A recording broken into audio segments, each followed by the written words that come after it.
গ্রামারের কিছু অংশ, তাই তো? আমরা কতদিন টেন্স নিয়ে পুরোটা কথা বলেছি, ভয়েসটা শুরু করেছিলাম কিন্তু শেষ করতে পারিনি, তাই না? আর তোমাদের একটা কাজ দেওয়া ছিল হচ্ছে যে টেন্সের, প্রত্যেকটা টেন্সের উপরে 5টা করে সেন্টেন্স লিখতে। তা কতজন লিখেছো? একটু হাত তুলো দেখি, কয়জন লিখছো? আচ্ছা, তো যাই হোক অনেকেই লিখেছো। তো এখন যেহেতু আমাদের স্যার, আসলে আলাদা আলাদা করে প্রত্যেকের দেখার মতো সুযোগ নেই, কারণ সময় আমাদের কম। এই জন্য তোমরা যে লিখেছো এটা যথেষ্ট, যে অন্তত টেন্সটার হয়তো ওর ভিতরে ভুলও থাকতে পারে কারো কারো, কিন্তু প্রত্যেকটা দেখে সময় দেওয়ার মতো সময় যেহেতু আমাদের কম, তো কাজটা করেছো মানে কিছু প্র্যাকটিস হয়েছে এবং নিশ্চয়ই তোমাদের মধ্যে সমস্যা বার হয়েছে, তাই না? এখন যদি কারো কোনো সমস্যা থাকে সেটা একটু বলো। কারো কোনো সমস্যা আছে একটু বলো, টেন্সের উপরে শুধু। স্যার আমার আছে। হ্যাঁ বলো, কি সমস্যা? স্যার ওই পাস্ট পার্টিসিপেলে যে আফটার দি সেন্টেন্স, সেটা স্যার আমি মেকিং করতে পারছি না। বলো বাংলায় বলো, পারছি না আবার। Past participle. পাস্ট পার্টিসিপল বলে তো কোনো টেন্স নাই। পাস্ট পার্টিসিপল বলে কোনো টেন্স আছে? সরি স্যার, পাস্ট টেন্সে যে পার্টিসিপল 3 নম্বর স্যার। পাস্ট টেন্সের পার্টিসিপল বলে তো নাই, বলো পাস্ট পারফেক্ট টেন্স, এই তো? ও সরি স্যার, পাস্ট পারফেক্ট। হ্যাঁ, past perfect tense. Past perfect tense single কোনো টেন্স আছে? বলছিলাম যে জি সিঙ্গেল না কোনো স্যার, সেন্টেন্স বসবে কি? সিঙ্গেল না একটা সেন্টেন্সের সাথে বসবে? মানে দুইটা সেন্টেন্স একটি কাজ পূর্বে হয়েছে। হ্যাঁ, একটা মানে কাজ পূর্বে একটা পরে, এরকম একটা বিষয় বোঝাবে, তাই জি, না? আর এই পূর্বে পর্বে বোঝানোর জন্য আমার দুটো কনজাংশন আফটার। লাগবে, আফটার এবং জি, বিফোর, তাই না? বিফোর। হ্যাঁ, আফটার এবং বিফোর লাগবে। এখন তোমার সমস্যাটা কোন জায়গায়? আফটারে স্যার, আফটার দিয়ে কোনো সেন্টেন্স মেকিং করতে পারছি না। কেন, তুমি একটা সেন্টেন্স বলো, তুমি আমাকে একটা সেন্টেন্স বলো, আমি তোমার সাথে সেই সেন্টেন্সটা একটু করি, দিয়ে প্রবলেমটা একটু বুঝি যে আসলে তোমার সমস্যাটা কোন জায়গায়। তুমি একটা বাংলা সেন্টেন্স বলো আফটার দিয়ে, যে তুমি আসলে বাংলা সেন্টেন্সটাই বুঝতেছো কিনা। হুম, একটা সেন্টেন্স বলো। স্যার, স্যার বাংলা সেন্টেন্সে স্যার মেকিং করতে পারছি না। কেন এটা পারবো না কিসের জন্য? একটা কাজের আগে আরেকটা কাজ হয়েছে না হয়নি, আমি একটা সেন্টেন্স বলবো, এটা নাও করতে পারার কি আছে? যে কোনো একটা সেন্টেন্স বলো, বলো তুমি বলো স্যার দেখি। এখন যদি বাংলা সেন্টেন্স তৈরি করতে না পারো তাহলে ইংরেজি সেন্টেন্স তো পারবাই না। এখানে তো অতীতে দুটো কাজ সিলেক্ট করো, দিয়ে বলো যে কোনটার আগে কোনটা হয়েছে।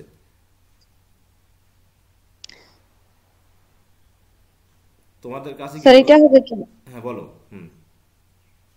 কাজ শেষ হওয়ার পরেই আমি বাড়িতে পৌঁছে গিয়েছিলাম। হুম, তাহলে তুমি এখন প্যাসিভ সেন্সে বলো না, বুঝতে পারছো? একটা ওটা কাজ শেষ হওয়ার পরে এটা হয়ে যাচ্ছে একটা তোমার নন ফাইনাইট ভার্ব। বলো যে আমি কাজটি শেষ করার পরে, কোনো একটা সাবজেক্ট লাগাও, নন ফাইনাইট ভার্ব দিয়ে বললে হবে না। ঠিক আছে তো? তাহলে ওই আফটার তখন আর কনজাংশন হচ্ছে না, প্রিপোজিশন হয়ে যাচ্ছে। তাহলে আমি কাজ শেষ করার পরে বাড়ি গিয়েছিলাম, এটাই তো নাকি? জি আমি স্যার। কাজ শেষ করার পরে বাড়ি গিয়েছিলাম, তাই তো? এখন জি ভাবো স্যার। পরে, তাহলে পরে কোন কাজটা হয়েছিল? এই দুটো কাজের মধ্যে পরে কোন কাজটা হয়েছিল? বাড়ি গিয়েছিলাম। হ্যাঁ, তাহলে ওটা দিয়ে আমি লেখা শুরু করব, কারণ পরে শব্দটার পরে আসবে সেই কাজটা যেটা আগে হয়েছিল। তাহলে এই কাজটা আগে, কোন কাজটা আগে হয়েছিল বলো? বাড়ি গিয়েছিলাম। না, তুমি দুটাই বলতেছো, যে বাড়ি গেছিলাম যদি আগেও হয় পরেও হয়, তাহলে পরে কোন কাজটা হলো? এই দুটো কাজ একটু ভাবো না তুমি আগে, একটু ভেবে বলো। এই দুটো কাজ, একটা হচ্ছে আমি কাজ শেষ করা আর আমি বাড়ি ও, যাওয়া, কোন কাজটা আগে হয়েছে? কাজ শেষ করার পর আগে কাজ শেষ হয়েছে। আগে কাজ শেষ হয়েছে আর পরে হয়েছে বাড়ি গিয়েছিলাম। তাহলে এই পরে যে সেন্টেন্সটা দিয়ে করবা, এটা প্রধানত যে কাজটা পরে হয়েছিল সেটা আগে লিখতে হয়। জি স্যার। কথা বোঝা গেল? তাহলে এখানে কোন কাজটা পরে হয়েছিল সেটা আগে আমি ভাববো, কোন কাজটা আগে হয়েছিল। বাড়ি গিয়েছিলাম পরে তাহলে আমি হয়েছে। বাড়ি গিয়েছিলাম, তাহলে আগে হবে। তাহলে এটা আমি কি দিয়ে লিখবো বলো? I I had I went home, তাই ওয়েন্ট। তো? ও আই ওয়েন্ট। হ্যাঁ, G I sir. Went home, আমি বাড়ি গিয়েছিলাম। পরে, কিসের পরে? আফটার আই ফিনিশড মাই হ্যাঁ, তাহলে এটা পরে যে মানে আগে যে কাজটা হয়েছিল সেই কাজটা সবসময় পাস্ট পারফেক্ট হবে। আমি বলেছিলাম কি যে দুটো কাজের মধ্যে যে কাজটা আগে হবে সেটা সবসময় পাস্ট পারফেক্ট টেন্সে লিখতে হবে। তাহলে আমি যখন এই কাজটা এখন লিখবো, যে কাজটা আগে হয়েছে সেটা যখন আমি লিখবো তখন কোন টেন্সে লিখবো? Past perfect tense না। পাস্ট পারফেক্ট টেন্সে লিখবো। তাহলে কি হবে? সাবজেক্ট হচ্ছে কি আই, পাস্ট পারফেক্টের জন্য Had, সাবজেক্ট হবে হচ্ছে হ্যাড, had, তাই তো? other physical, finished the finished work. work. এই কথা বোঝা গেছে? জি তাহলে স্যার। পরে দিয়ে যে সেন্টেন্সটা থাকবে সেই সেন্টেন্সের ক্ষেত্রে ইংলিশ লেখার সময় যে কাজটা পরে হয়েছিল সেটা আগে লেখা শুরু করব, আর যে কাজটা আগে হয়েছিল সেটা পরে লিখব, এবং আগে যে কাজটা হয়েছিল সেটা যখন লিখবো তখন আমি পাস্ট পারফেক্ট টেন্স ব্যবহার করে লিখবো। ঠিক আছে তো? জি স্যার। হ্যাঁ, আবার আরেকটা সেন্টেন্স বলো দিয়ে তুমি নিজে নিজে করবা। এখানে আরেকটা সেন্টেন্স বলো।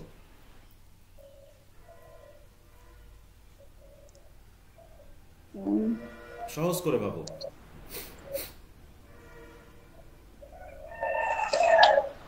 আমি ক্লাসে প্রবেশ করার পর স্যার এসেছিলেন।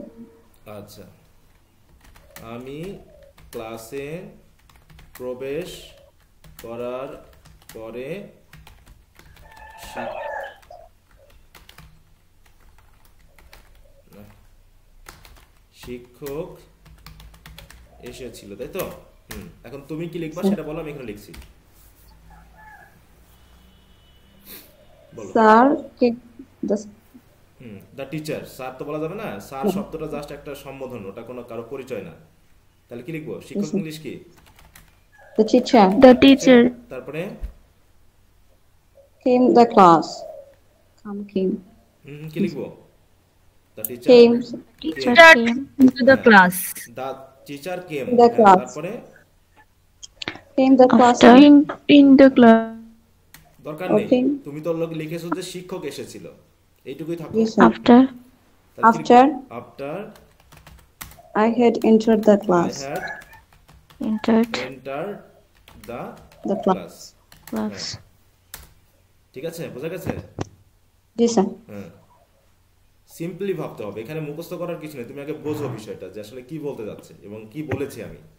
যে এবার যদি বিফোর দিয়ে করতাম যে আমি ক্লাসে প্রবেশ করার আগে শিক্ষক এসেছিল, জি স্যার। তাই না? এখানে তখন হয়ে যাবে কি আগে। আগে আগে যখন বলবো তার মানে এবার আগের কাজটা আগে লিখবো। এখানে কোন কাজটা আগে হয়েছে? আমি ক্লাসে প্রবেশ করার আগে। না, আবার ভালো করে বলো। আগে ও শিক্ষক এসেছিলেন, প্রথমে শিক্ষক এসে হ্যাঁ, তাহলে প্রথম কাজে। তাহলে এই শিক্ষক এসেছিল কথাটা আগে লিখবো, মানে জি পরের স্যার। সেন্টেন্সে যে কাজটা পরে হয়েছিল সেটা আগে লিখবো, আর আগের সেন্টেন্সে যে কাজটা আগে হয়েছিল সেটা আগে লিখবো। এইটুকু শুধু খেয়াল রাখবা। জি স্যার। ঠিক আছে? তাহলে আগে যে কাজটা হবে সেটা নিশ্চয়ই পাস্ট পারফেক্ট টেন্স দিয়ে করতে হবে। তাহলে আগে হয়েছিল কোনটা? শিক্ষক এসে, তাহলে কি লিখবো? The The teacher teacher. Had come, তাই তো? জি sir. Before I I had enter the I entered class. class. এই আফটার বিফোরের ক্ষেত্রে শুধু এটা মনে রাখবা যে সেন্টেন্সে কোন কনজাংশনটা আছে, আগে না পরে। জি দিয়ে স্যার। ভাববা যে এই দুটো কাজের মধ্যে কোনটা আগে হয়েছে কোনটা পরে হয়েছে, এটা ভেবে নেওয়ার পরে যদি পরে থাকে তাহলে পরের কাজ দিয়ে সেন্টেন্সটা শুরু করব, আর যদি আগে শব্দ থাকে তাহলে আগে হওয়া কাজটা দিয়ে আমি সেন্টেন্সটা শুরু করব। আর সবসময়ই যে কাজটা আগে হয়েছে সেটা পাস্ট পারফেক্ট টেন্সে হবে, যে কাজটা পরে হয়েছে সেটা পাস্ট ইনডিফিনিট টেন্সে হবে। এই তিনটা কথাই যেন প্যাসে লেগে না যায়। ঠিক জি আছে? স্যার। জি স্যার। বাকি সবাই কি বুঝতে পেরেছো? Ji sir. জি স্যার।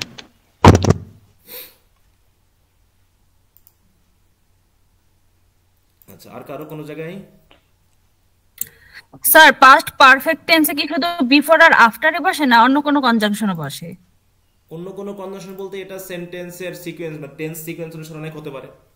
যেমন হচ্ছে তোমার ন্যারেশনে বসতে পারে, তাই না? যে দ্যাট থাকলে আগেরটা যদি পাস্ট টেন্স হয় এবং পরেরটা যদি পাস্ট পারফেক্ট টেন্স হয় বা পাস্ট ইনডিফিনিট টেন্স হয় সেটাকে পাস্ট পারফেক্ট টেন্সে করতে হবে।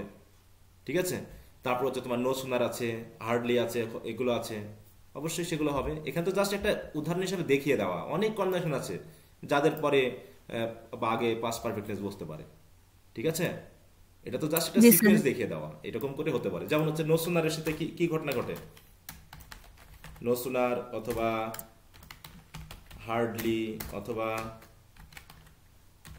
স্কার্সলি, এই যে কনজাংশন, তাই না? এগুলোর সাথে কি থাকে? হার্ডলির সাথে, নোশনের সাথে কি থাকে? হ্যাড। কনজাংশন দেন না, কনজাংশন ওটা তো টেন্সের ব্যাপার। তারপরে কি থাকে এর সাথে? হার্ডলি, হোয়েন থাকে, তাই না? তারপর হচ্ছে স্কার্সলি, হোয়েন অথবা বিফোর থাকে। এদের ক্ষেত্রে প্রথম এই যে এখানেও একটা সেন্টেন্স থাকে, দেনের পরে একটা সেন্টেন্স থাকে, আবার নো সুনারের পরে একটা থাকে, তাই তো? তাহলে নো সুনারের পরে যেটা দিয়ে লিখবো বা হার্ডলির পরে যে সেন্টেন্সটা আসবে সেটা হবে সবসময় পাস্ট পারফেক্ট টেন্স। ঠিক আছে, এখানে সবসময় আগের সেন্টেন্সটা হবে কি? Past perfect. এবং এই পাস্ট পারফেক্টের ক্ষেত্রে একটা বিশেষ কাজ ঘটে, যেখানে হ্যাড বা সাজের ভার্বটা সাবজেক্ট আগে বসাতে হয়। ঠিক আছে তো? তাহলে মনে করে এরকম যে আমি ক্লাসে প্রবেশ করতে না করতেই শিক্ষক এসে গেল। ঠিক আছে তো? আমি ক্লাসে প্রবেশ করতে না করতেই শিক্ষক এসে গেল, এইটা। তাহলে এই সেন্টেন্সগুলো তখন বসানো হয় যখন বোঝা যায় না যে কোন কাজটা আগে হয়েছে কোনটা পরে হয়েছে। এর ভিতরে কোনটা আগে হয়েছে কোনটা পরে হয়েছে বলো তো? না, দুটা প্রায় কাছাকাছি হয়েছে।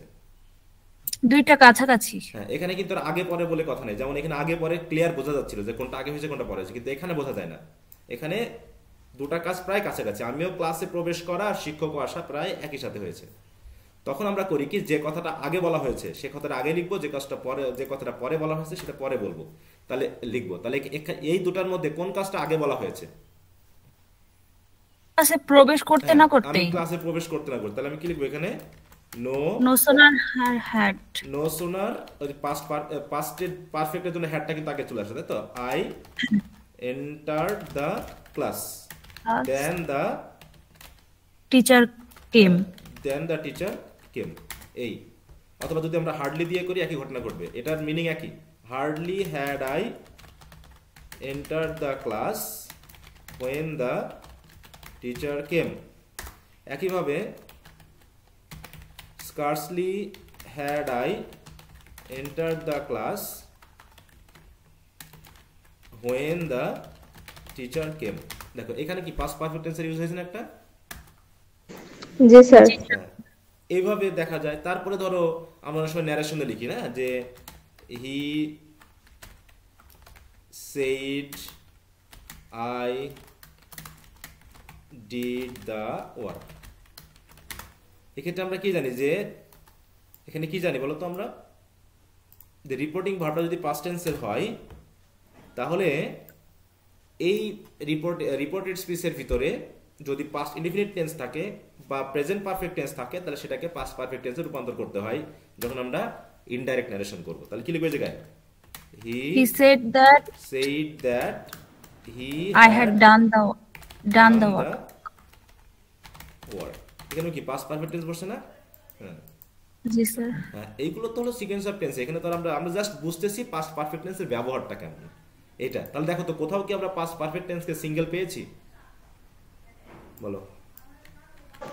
না। না স্যার। কোথাও পাইনি। মানে সে অবশ্যই কারোর কারোর সাথে বসবে। এই টেন্সটাও এখন এরকম হয়, দেখো I have done the work. এই দুটা টেন্সের ক্ষেত্রেই আমাদের পাস্ট পারফেক্ট টেন্স করতে হয়, সেটা পাস্ট ইনডিফিনিট টেন্স থাকুক বা প্রেজেন্ট পারফেক্ট টেন্স থাকুক, সেটা ন্যারেশনের ক্ষেত্রে আমাদের অবশ্যই পাস্ট পারফেক্ট টেন্স করতে হয়। কি বোঝা গেছে সবাই? জি স্যার। আচ্ছা, তাহলে পাস্ট পারফেক্ট টেন্সের সাথে পরবর্তী সেন্টেন্সের সম্পর্ক হচ্ছে কি? পাস্ট ইনডেফিনিট, এই দুটা। এই আচ্ছা, আর কারো কোনো টেন্সের সমস্যা? ক্লিয়ারলি বুঝতে হবে, কিন্তু একদম ক্লিয়ারলি বুঝতে হবে, কোনো রকম আবসা রাখা যাবে না।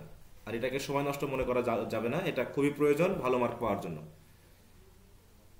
তা নাহলে বিপদ আছে। পাস্ট পারফেক্ট কন্টিনিউয়াস টেন্সটা একটু বোঝাই দেন তো।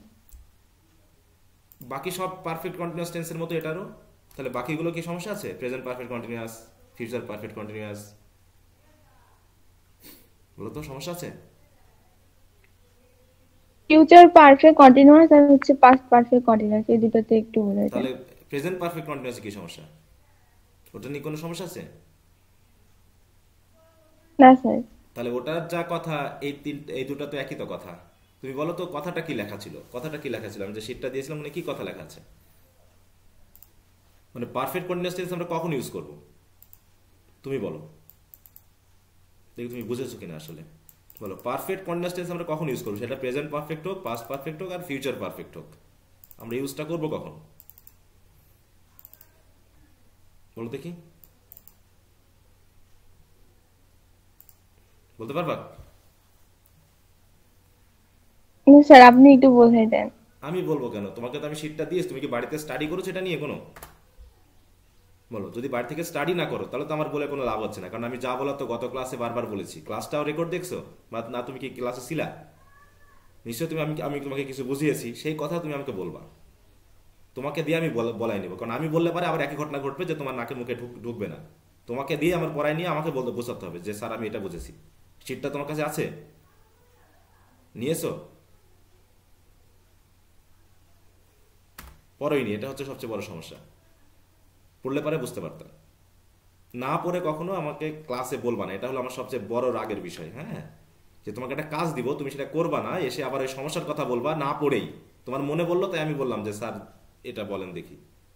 ব্যাপারটা এটাতে আমি খুব রেগে যাই, কারণ তোমরা ক্লাস করো না, ক্লাস না করে রেকর্ডটাও দেখো না, আবার শিটটা যে দিয়েছি সেটাও পড়ো না, হুদাই এসে প্রশ্ন করো স্যার এটা বুঝিয়ে দেন, তাই না? এখন বলো, তুমি বলো আমাকে, শিটটা কি তোমার কাছে আছে? বলো।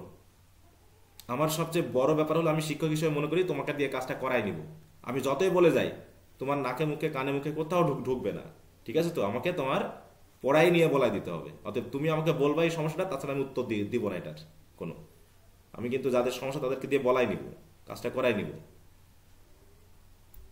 বলতে পারবা? যদি না বলতে পারো তাহলে আজকে তোমার প্রশ্ন উত্তর দিব না, আগামীকাল জিজ্ঞাসা করবা, ওটা পড়ে তারপরে, ঠিক আছে? কার সমস্যা ছিল? হুম, স্যার আমার হ্যাঁ, তুমি কি পড়েছো আদৌ? আমাকে সরাসরি উত্তর দিবা। পড়েছিলাম। পড়েছিলাম, তাই এটা কোন টেন্স হলো? বলো তো, পড়েছিলাম এটা কোন টেন্স? এটা দিয়ে কি কি বোঝায় যে স্যার পড়েছিলাম এবং ভুলে গেছি? যদি বলতাম পড়েছি, তার মানে তুমি পড়েছো এবং তোমার জানা আছে এই জিনিসটা। যখন বললাম পড়েছিলাম, এই প্রশ্ন দিয়ে বোঝাচ্ছে যে তুমি পড়েছো এবং ভুলে গেছো। তাহলে কি পড়লা যে তুমি একটা টেন্সের কথা ভুলে গেলা? সিম্পল একটা টেন্সের কথা। এটা কি খুব কঠিন বলো তো? এই টেন্সের মধ্যে পারফেক্ট বাদে আর বাকিগুলো খুব কঠিন। এটা সিন্সটা কি ছিল? কেউ কেউ একজন বলো তো, অন্যরা কেউ কেউ একজন বলো। এটা তো কন্টিনিউয়াসের সাথে সরাসরি লিঙ্কড আছে এখানে। বলো, কন্টিনিউয়াসের সাথে লিঙ্ক আছে না? কেউ একজন বলো দেখি, কি ছিল যে পারফেক্ট কন্টিনিউয়াসের সেন্সটা কি ছিল? চলমান কাজের সাথে সময় যোগ করা হয়। হ্যাঁ, কি জাতীয় সময়? সময়টা আবার তো থাকবে, কিন্তু কি জাতীয় সময় থাকবে, মানে কেমন সময় থাকবে? যে কোনো সময় থাকলে হবে? কাজটি সময় থাকবে আর কতক্ষণ ধরে চলছে সেটা হ্যাঁ, এই থাকবে। দুটো একটা সিম্পল কাজ, এই কথাটাই যুক্ত থাকলে পারফেক্ট কন্টিনিউয়াস টেন্স হবে। আর তুমি এই জিনিসটা নাকি বোঝোনি, মানে তুমি এটা পড়োই নি, এটা হলো সবচেয়ে বড় সমস্যা। পড়লে পারে এখানে কি মনে না থাকার কোনো ব্যাপার ঘটেছে যে স্যার আমার মনে নাই? হ্যাঁ, এই একটা সিম্পল কথা আমি কতবার বলেছি, মানে ক্লাসেও কয়েকবার বলেছি, এবং জিনিসটা মানে দেখায় দেওয়া হয়েছে। সেন্টেন্স লিখেছিলাম আমরা এখানে সম্ভবত, হ্যাঁ সেন্টেন্স লিখেছিলাম, হ্যাঁ, যে এই যে এখানে আমি বিষয়গুলোকে একটু দেখিয়েছিলাম যে কখন থেকে কিভাবে, হ্যাঁ, এই জায়গাগুলোতে আমরা এটা নিয়ে কথা বলেছি যে বিফোর আফটার দিয়ে কথা বলা হয়েছে, সিন্স, তাই না? সিন্স এবং কি ইউজ হবে এখানে, এই যেখানে For। কতবার বলেছিলাম যে সিন্স এবং ফর, এটা নিয়ে কতগুলো উদাহরণ দেওয়া হয়েছে। এই যে সিন্স বা ফর দিয়ে পারফেক্ট কন্টিনিউয়াস টেন্স হবে, সেটা পাস্ট হোক ফিউচার হোক, কিন্তু সেটা তুমি ক্লাসটাও করোনি, যখন বোঝোনি, অথবা সেটা বাড়িতে পড়োনি। এটা হলো যে তোমার উপর একটা, তোমার নিজের একটা আত্মবিশ্বাস আছে যে তুমি এটা পারো, এই জন্য তুমি পড়োনি। আচ্ছা যাও, ওটা নিয়ে আমি কথা বলবো না, তুমি পড়ে নিবা, আমি তোমাকেই পড়তে হবে এটা। আচ্ছা, আমার কথা হলো পড়ে বুঝবা না, আমি অবশ্যই বোঝাই দিব যে স্যার পড়েছি কিন্তু বুঝতেছি না। তুমি যদি না বোঝো সেটা একটা বিষয়, এটা খুবই সিম্পল, যে চলমান একটা কাজ, শুধুমাত্র কাজটা কখন শুরু হয়েছে আর কখন শেষ হবে, এই সরি কতক্ষণ ধরে চলবে, এই একটা টাইম দেওয়া থাকবে। টাইম থাকলেই সেই কন্টিনিউয়াস টেন্সকে আমরা পারফেক্ট কন্টিনিউয়াস টেন্স দিয়ে লিখবো। এটা হচ্ছে সবচেয়ে বড় প্রশ্নের উত্তর, তাই না? বলছে কি যে আমি তোমাদের পড়াচ্ছি, এটা কোন টেন্স? বলো, আমি তোমাদের পড়াচ্ছি, এটা কোন টেন্স? Present continuous. হ্যাঁ, প্রথমে হচ্ছে এটা চলমান, আমি ধরে নিব সেটা হচ্ছে কি কন্টিনিউয়াস। তাহলে আমি প্রথমে ভাবলাম এটা কন্টিনিউয়াস, পড়াচ্ছি মানে চলছে কাজ। তারপরে ভাববো যে এটা কি এখন হচ্ছে কাজটা, অবশ্যই তাহলে হবে কি প্রেজেন্ট কন্টিনিউয়াস। এখানে কি আর কোনো টাইম আছে? না। না। এখন যদি আমি এই জায়গায় লিখে দিই আমি এখন তোমাদের পড়াচ্ছি, এটার জন্য কি টেন্স চেঞ্জ হবে? আমি এখন তোমাদের পড়াচ্ছি, নাকি প্রেজেন্ট কন্টিনিউয়াস না। টেন্সই থাকবে?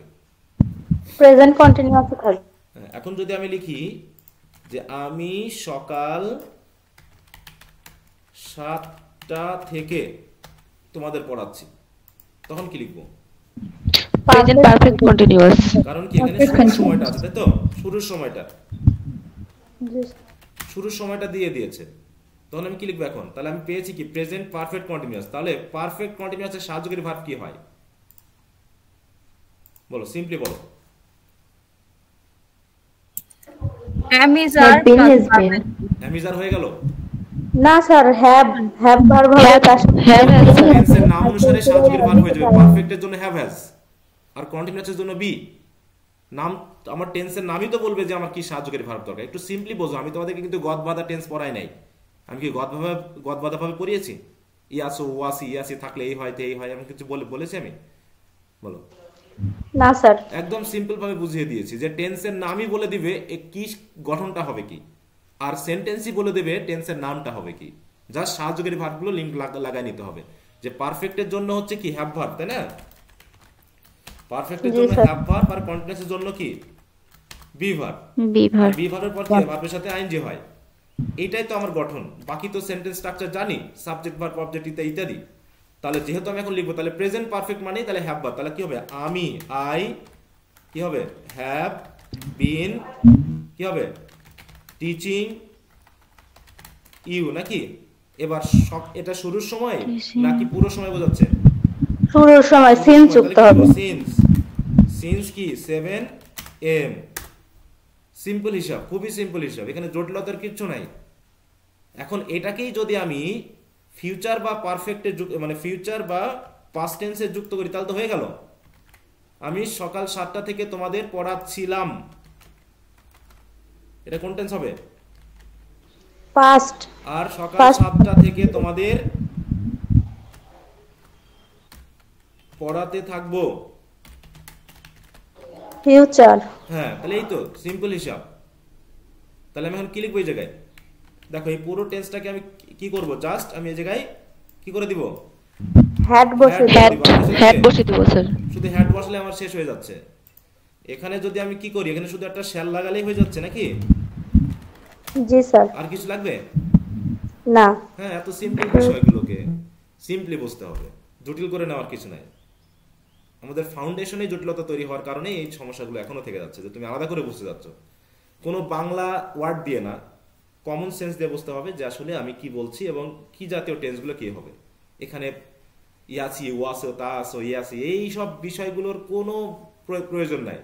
এগুলো একদম বাজে জিনিস, ঠিক আছে? এইগুলো শিখিয়ে আমাদের মাথার ভিতরে শুধু গোবর ঢোকানো হয়েছে।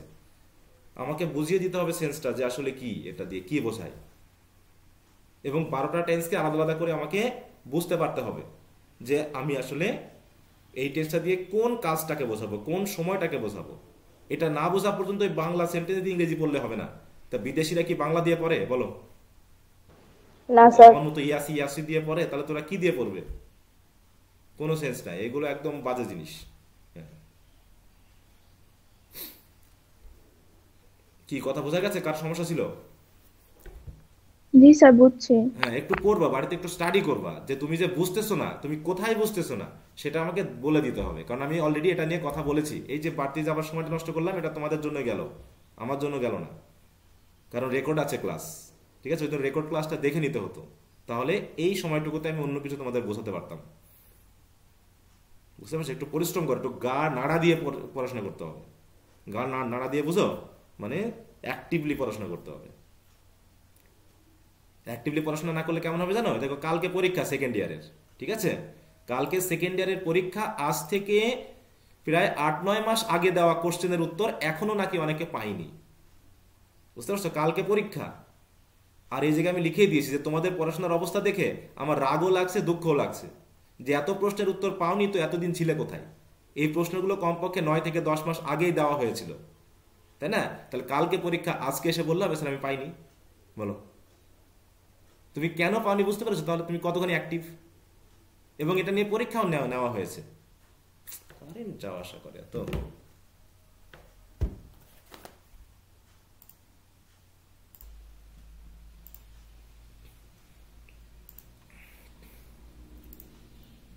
আচ্ছা, তাহলে আমরা এখন আশা করি তোমরা এই শীটটা আবার বারবার পড়বা, একটু দেখবা ভালো করে, আর পড়তে পড়তে একটা আইডিয়া চলে আসবে যদি তুমি এই সেন্সগুলোকে একটু ধরে নিতে পারো। এখন আমরা ভয়েসে চলে যাব, ঠিক আছে? ভয়েস নিয়ে আমরা কথা বলেছি, ভয়েসটা শেষ করতে হবে কারণ এটা ট্রান্সলেশন, আমরা কিন্তু অলরেডি ট্রান্সলেশনের মধ্যে চলে গেলাম মনে করো এখন। হ্যাঁ, ভয়েস, ডিগ্রি এগুলো আমাদের ট্রান্সলেশনের মধ্যে থাকবে, যেহেতু ট্রান্সলেশন নিয়ে কিছু কোশ্চেন থাকছে এই পরীক্ষায়। আচ্ছা, তাহলে গতদিন আমরা ভয়েস নিয়ে কথা বলেছিলাম, তাই না? ভয়েসের সেন্সটা কি মনে আছে সবার? কি বলেছিলাম?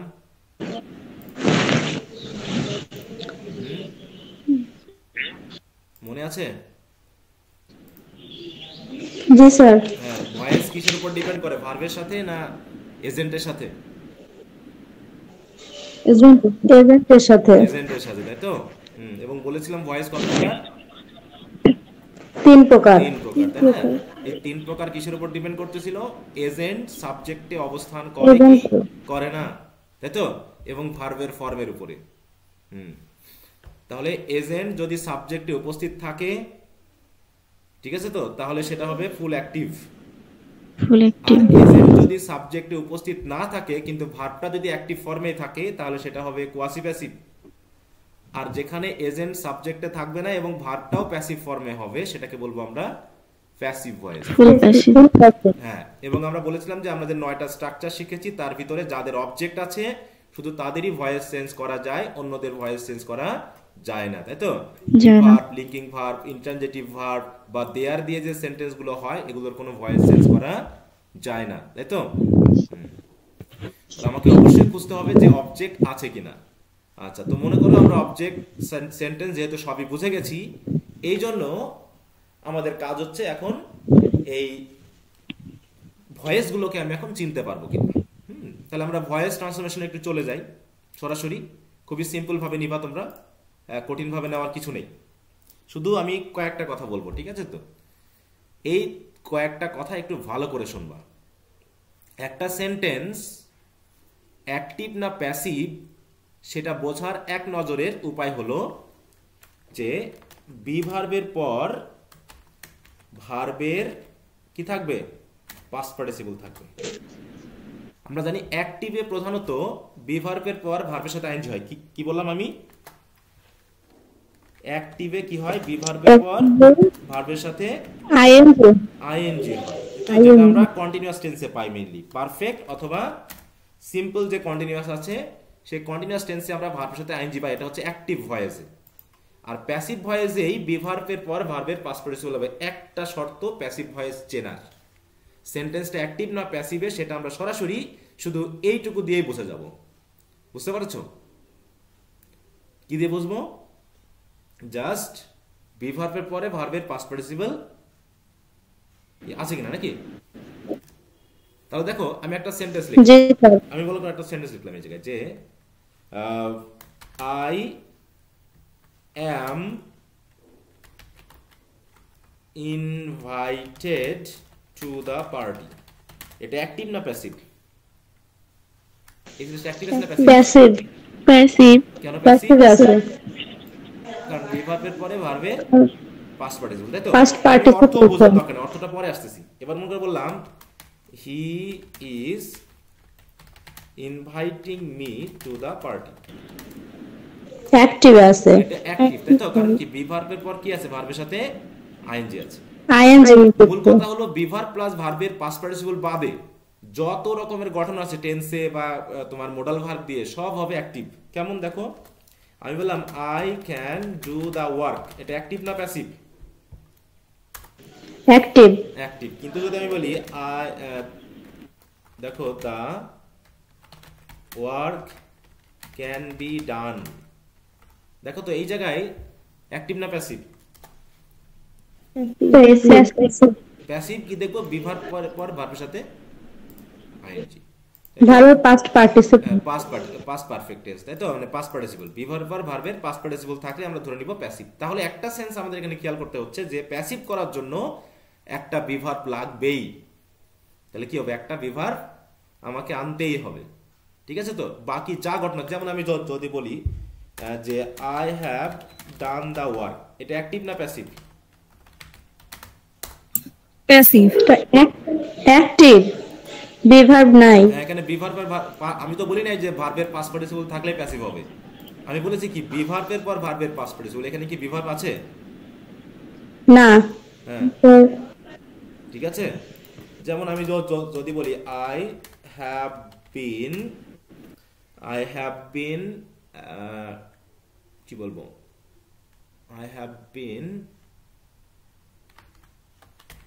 rebuked, বা আচ্ছা I have been rebuked for this simple matter. Active না প্যাসিভ আছে এটা? স্যার এখন প্যাসিভ আছে। এখন প্যাসিভ, তাই তো? কারণ কি বি ভার্বের পর হুম, ভার্বে স্যার। পাস্ট, বি ভার্বের পর ভার্বে পাস্ট পাস্ট পার্টিসিপল। হ্যাঁ, পাস্ট পার্টিসিপল, এটা হচ্ছে প্যাসিভ। আচ্ছা, তাহলে আমরা বুঝতেই পারতেছি, আমি এটা বোঝাই দিলাম এই কারণেই যে একটা অতিরিক্ত বি ভার্ব যে আমার প্রয়োজন, এটা প্যাসিভের জন্য কিন্তু 100% প্রয়োজন, কোনো 99.99 না। প্যাসিভ মানেই বি ভার্ব একটা থাকতে হবে, তারপরে ভার্বের পাস্ট পার্টিসিপল থাকবে। এটা হচ্ছে স্ট্রাকচারাল নিয়ম, মানে হচ্ছে প্যাসিভ ভয়েসের ভার্বের স্ট্রাকচারাল নিয়ম। কিন্তু প্যাসিভের মেইন কাজটা হচ্ছে যে এজেন্ট সাবজেক্টে থাকবে না, তাই তো? এজেন্ট সাবজেক্টে থাকবে না। এই দুটো একটু বিশ্লেষণ করো তো। I have done the work, মানে আমি কাজটা করেছি, কাজটা কে করেছে? এজেন্ট কে এই কাজটা করার? আমি স্যার এখানে এজেন্ট নাই। আই কি সাবজেক্ট না? জি স্যার। I agent. এখানে আবার আই হচ্ছে সাবজেক্ট, কিন্তু আমাকে এই সিম্পল বিষয়ের জন্য আমাকে বকা দেওয়া হয়েছিল। বলছে এই সিম্পল বিষয় নিয়ে আমাকে বকা দেওয়া হয়েছে, তাহলে আমাকে বকা দিয়েছে কে? এজেন্ট আছে এখানে? এখানে উল্লেখ নেই। এজেন্ট নাই। এজেন্টের উল্লেখ নাই, কিন্তু সাবজেক্টে আবার সাবজেক্ট আছে, কিন্তু এজেন্ট নাই। তাহলে এজেন্ট থাকবে না, প্যাসিভ মানেই এজেন্ট থাকবে না। আর স্ট্রাকচারাল ব্যাপার হচ্ছে বি ভার্ব প্লাস ভার্বের পাস্ট পার্টিসিপল, এটা থাকতেই হবে। আর বাকি টেন্স অনুসারে বা মডাল ভার্ব অনুসারে অন্যান্য বিষয় মেনলি চলে আসতে পারে। হ্যাঁ, আমি কিন্তু প্যাসিভটার সেন্সটা বোঝাচ্ছি, একটু ভালো করে খেয়াল করতে হবে যে আসলে প্যাসিভ ভয়েসটা কি, এটা কেন কাজে লাগে। যখন আমাদের এজেন্টের উল্লেখ থাকে না বা এজেন্টকে উল্লেখ করার প্রয়োজন হয় না, তখনই মেনলি প্যাসিভ ভয়েস ইউজ করতে হয়, ঠিক আছে? তো আর যদি মনে হয় যে আমি এজেন্টকে উল্লেখ করব সাবজেক্টে, তাহলে আমাকে অ্যাক্টিভ ভয়েসে দিতে হয়, ঠিক আছে? কারণ আমরা ওই বাইটাই দিয়ে যা করি ওগুলো শুনতে ভালো লাগে না, ঠিক আছে? তো বরং এজেন্ট দিব অথবা দিব না, এই জায়গাটুকু মেনলি আমাদের অ্যাডভান্স রাইটিংয়ে চলে আসবে। এইটুকু বোঝার জন্যই আমরা এতদিন ধরে প্যাসিভ বা এগুলো ভয়েস শিখে এসেছি। এতটা চাপাচাপি বা হইচই করা লাগে না একে নিয়ে, কিন্তু আমরা এখনো করছি। কারণটা কি? কারণ আমরা সিম্পলি বিষয়গুলোকে মুখস্থ করছি, মানে বিষয়গুলোকে ভালো মতো না বুঝে। তো যাই হোক, এখন আমরা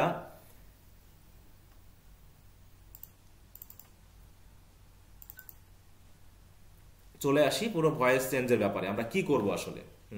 দেখো, আমরা আমাদের প্রথম ইয়াটা হচ্ছে ভয়েস। পরীক্ষাতে থাকে এরকম ভাবে অ্যাক্টিভ থেকে প্যাসিভ বা প্যাসিভ থেকে অ্যাক্টিভ করতে বলে। যেমন অ্যাক্টিভ, দেখো এটা অ্যাক্টিভ করতে বলছে, তার মানে কি এটা কিসে আছে?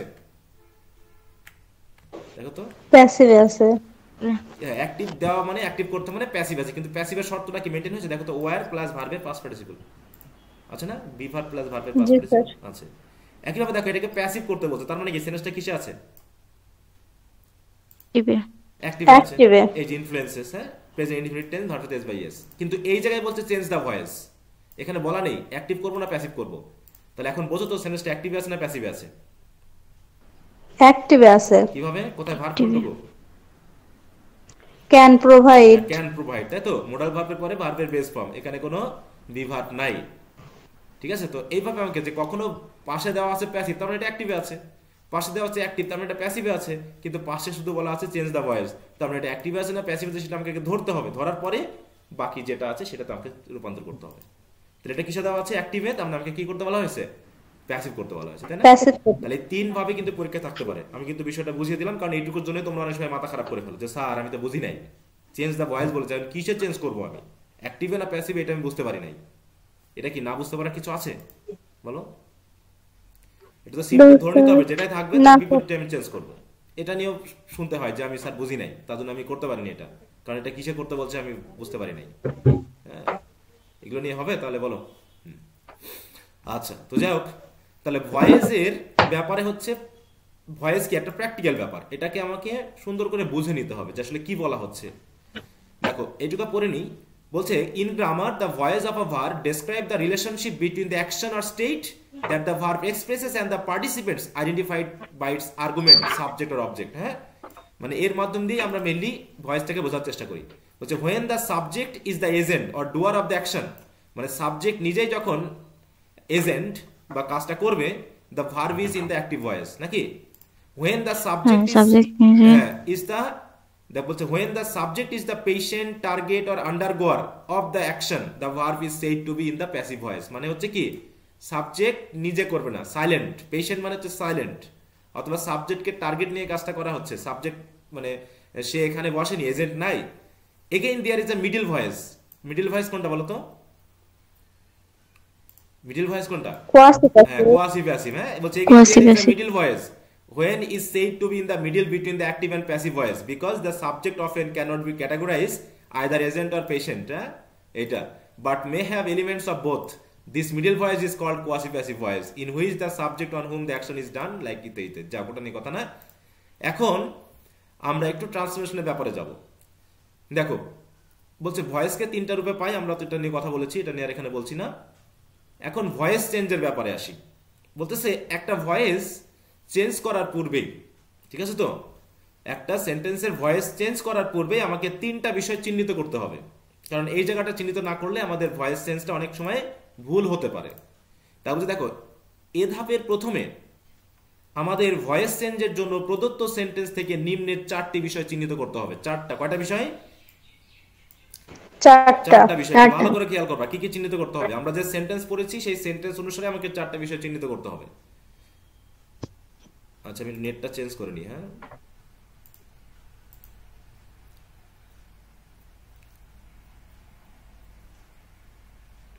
আচ্ছা, সবাই কি শুনতে পাচ্ছ? জি স্যার, জি স্যার। প্রথমে আমাকে যেটা চিহ্নিত করতে হবে সেটা হলো ভার্ব। প্রথমেই আমার প্রথম কাজ হচ্ছে কাকে চিহ্নিত করতে বলছে? একটা সেন্টেন্সের ভার্বকে আমি চিহ্নিত করতে বলছি। বলছে প্রদত্ত সেন্টেন্সের ভার্ব বা ভার্ব ফ্রেজ এবং ভার্ব বা ভার্ব ফ্রেজের মধ্যে প্রিন্সিপাল এবং অক্সিলারি ভার্ব আলাদা করতে হবে টেন্স অনুসারে বা মডাল ভার্ব অনুসারে। তবে শুধু প্রিন্সিপাল ভার্ব থাকলে তার টেন্স চিহ্নিত করতে হবে। তার মানে একটা সেন্টেন্সে যদি শুধু প্রিন্সিপাল ভার্ব থাকে, কোনো সাহায্যকারী ভার্ব না থাকে, তখন সেটা কোন টেন্সে হতে পারে বলো তো? কোন কোন টেন্স হতে পারে? কোন কোন টেন্সের কোনো সাহায্যকারী ভার্ব থাকে না? হ্যাঁ, একটু জোরে বলো। প্রেজেন্ট ইনডিফিনিট, হ্যাঁ, প্রেজেন্ট ইনডিফিনিট এবং পাস্ট ইনডিফিনিট, এই দুটার কোনো, আর বাকি সবারই কি থাকে? অক্সিলারি ভার্ব, এমনকি মডাল ভার্বও থাকতে পারে, তাই তো? তাহলে আমরা প্রথম কাজ হবে ভার্বকে চিহ্নিত করা, একটু মনে রাখবা, আমি ধরবো এখনই। এরপর হচ্ছে যেহেতু ভার্ব আমি চিহ্নিত করে ফেলেছি, ভার্বের মিনিংটা আমি বুঝতে পারতেছি, তখন আমি বুঝবো যে এই ভার্বটা কে করছে, এই কাজটা করছে কে। অতএব সেন্টেন্সের এজেন্ট বা কর্তা চিহ্নিত করতে হবে, অর্থাৎ ভার্বটি কে সম্পাদন করে তা বের করতে হবে। এই ক্ষেত্রে এজেন্ট বা কর্তা সাবজেক্টে থাকবে। তাহলে অ্যাক্টিভ ভয়েসে আমরা জানি এজেন্ট বা কর্তা সাবজেক্টে থাকবে, এই তো যে কাজটা করবে। এরপর হচ্ছে এজেন্ট বা কর্তার কোনো ভার্ব, দেখো কোনো ভার্ব সম্পাদনে যে ব্যক্তি বা বস্তুর প্রত্যক্ষ উপস্থিতি প্রয়োজন, যা উক্ত ভার্বের অবজেক্ট হিসেবে চিহ্নিত করতে হবে। তার মানে কি, আমাদের তৃতীয় কাজ হচ্ছে অবজেক্টকে চিহ্নিত করা, তাই না? দ্য রিসিভার অফ দ্য, এটা হচ্ছে receiver of the action of the verb আর doer of the action of the verb. দুটো জিনিস খেয়াল করবা, দুটো শব্দ কিন্তু আমরা এখানে ইউজ করছি। একটা হচ্ছে the doer of the action of the verb, আর একটা হচ্ছে the receiver of the action of the verb. তারপর রিসিভার কে আর ডুয়ার কে বলো তো? ডুয়ার মানে এজেন্ট, তাই তো, যে কাজটা করে। জি স্যার। আর রিসিভার মানে হচ্ছে অবজেক্ট, তাই তো? দেখো রিসিভার মানে হচ্ছে অবজেক্ট আর ডুয়ার মানে হচ্ছে এজেন্ট, হ্যাঁ, যে কাজটা করে। তাহলে আমি তো প্রথমে ভার্ব ধরেছি, ভার্ব ধরার পর আমি এজেন্ট ধরেছি, এজেন্ট ধরার পর আমাকে করতে হবে কি, এরপর আমাকে অবজেক্টটা ধরতে হবে, মানে অবজেক্টকে। এই গেল আমাদের তিনটা বিষয়, এই তিনটা বিষয়ই মেনলি লাগে ভয়েস চেঞ্জের জন্য, আমাকে চিহ্নিত করতে হয়। তারপর উপরের তিনটে অংশ বাদে বাকি অংশগুলো আলাদাভাবে ভাবতে হবে, কারণ বাকি অংশ থাকতে পারে কি কি, একটা সেন্টেন্সে অ্যাডভার্ব থাকতে পারে, তাই না, ডাবল অবজেক্ট থাকতে পারে, মানে দ্বিতীয় অবজেক্ট থাকতে পারে, তারপর হচ্ছে অবজেক্টিভ কমপ্লিমেন্ট থাকতে পারে, পারে কি না? কারণ আমরা জি এই স্যার। চারটা সেন্টেন্সের ক্ষেত্রে তো আমরা মেনলি প্যাসিভ ভয়েসটা চেঞ্জ করবো, তাই না? তাহলে সেক্ষেত্রে কি কি থাকতে পারে?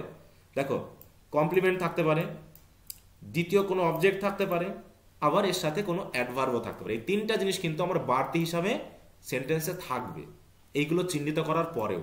আবার নাও থাকতে পারে, শুধু জাস্ট এই কয়টা জিনিসই থাকতে পারে। তাহলে এই চারটা বিষয়কে আমাকে আলাদা করে ভালো করে ভাবতে হবে, আমি এই চারটা বিষয় ভালো করে বুঝতে পারছি কিনা। ঠিক আছে তো? যেমন এই সিরিজটা যদি আমি একটু বিশ্লেষণ করতে বলি, তাহলে তোমরা একটু বার করো তো। প্রথমে কি ধরতে বলেছিলাম? ভার্ব বা ভার্ব ফ্রেজ হ্যাঁ, এখানে ভার্বকে আর রিডিং। আর রিডিং, এবং বলেছিলাম ভার্ব ফ্রেজ আমি যখন ধরবো তখন আমাকে সাহায্যকারী ভার্ব এবং মূল ভার্ব আলাদা করে ফেলতে হবে, তাই না? এখানে সাহায্যকারী ভার্ব কোনটা? জি স্যার। R are reading. আমি কিন্তু এখানে কোনো টেন্সের কথা বলি নাই। ভয়েস চেঞ্জ করতে গিয়ে টেন্স নিয়ে ভাবার কোনো দরকার নেই, টেন্সের কোনো প্রয়োজনই নাই ভাবার। ঠিক আছে তো? এই যেখানে কোন টেন্স আছে আমরা বলতে পারি এটা কন্টিনিউয়াস টেন্স আছে, আমি কিন্তু টেন্স দিয়েও ভয়েস বোঝাচ্ছি না, মানে টেন্স দরকারই নাই আমার ভাবা। ঠিক আছে? শুধুমাত্র আমি পাস্ট, প্রেজেন্ট না ফিউচার এই জায়গাটা নিয়ে ধরবো, কিন্তু ওগুলো কোন টেন্সে সেটা নিয়ে আমার দরকার নেই ভাবা। শুধু দেখবো এটা কোন টেন্সে আছে, মানে পাস্ট, প্রেজেন্ট নাকি ফিউচার, কারণ আমার একটা অতিরিক্ত বিভার পান্থব এইগুলো। কিন্তু ওই টেন্স অনুসারে আরবিং ইজবিং যে মুখস্থ করতে হয়, ওই মুখস্থ করার কোনো প্রয়োজন নেই এখানে।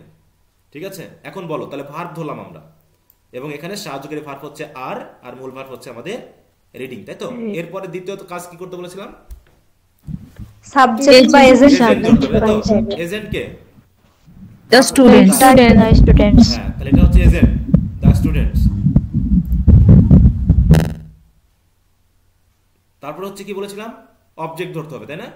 অবজেক্ট কে অবজেক্ট এখানে? Books. Books. In the library কি অবজেক্ট? না। না। অনেকে মনে করে যে শেষে যা থাকবে তাই মনে অবজেক্ট। আমি কি একবার বলেছি যে শেষে যা থাকবে তাই অবজেক্ট এ পর্যন্ত? না। ওরে বাবা, কার কথা? এত সাউন্ড হচ্ছে, প্রচুর সাউন্ড হচ্ছে। আচ্ছা যাও, তাহলে বুকস আর ইন দ্য লাইব্রেরিটা কি তাহলে? অ্যাডভার্ব। তো এটা স্থানগত, তাহলে এটা বাড়তি অংশ, এটা নিয়ে আমাদের ভাবতে হবে না, এটা বাদ।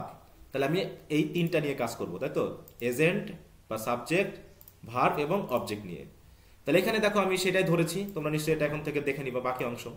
এভাবে প্রতিটি সেন্টেন্স থেকে উপরের বিষয়গুলো সঠিকভাবে চিন্তা করতে হবে, অন্যথায় ভয়েস চেঞ্জে ভুল হতে পারে, যেটা অধিকাংশ তোমরা ভুল করো। খুবই সিম্পল বিষয়গুলোকে তোমরা ভুল করো। এখানে অনেকগুলো সেন্টেন্স আমি জাস্ট দিয়েছি চিহ্নিত করার জন্য যে আমি এগুলো পাচ্ছি কিনা, তো ওটা নিয়ে তোমরা একটু বাসায় ভাববা। এবার আমরা ভয়েস চেঞ্জ করব, তাই না? এবার আমরা ভয়েস চেঞ্জ করব। ভয়েস চেঞ্জ করার জন্য আমাদেরকে কি করতে হবে সেটা হলো ব্যাপার। এখানে স্টেপ আছে টোটাল 8টা। এই 8টা স্টেপকে একটু ভালো করে খেয়াল করবা, হ্যাঁ, জাস্ট স্টেপগুলো খেয়াল করবা। তাহলে আমরা প্রথমে যে সেন্টেন্সটা দেওয়া থাকবে সেই সেন্টেন্স থেকে আমাকে 4টা বিষয় ধরে নিতে হবে। এটা হলো ভয়েস শুরু করার আগে, এই তো ভয়েস শুরু করার আগে, তাই না? হ্যাঁ, আমাকে ধরে নিতে হবে। যেমন I have recently done the work, এটার মধ্যে আমরা ভয়েস চেঞ্জ করবো, তাই তো? I have recently done the work. এখানে চিহ্নিত করো তো বিষয়গুলো কি কি?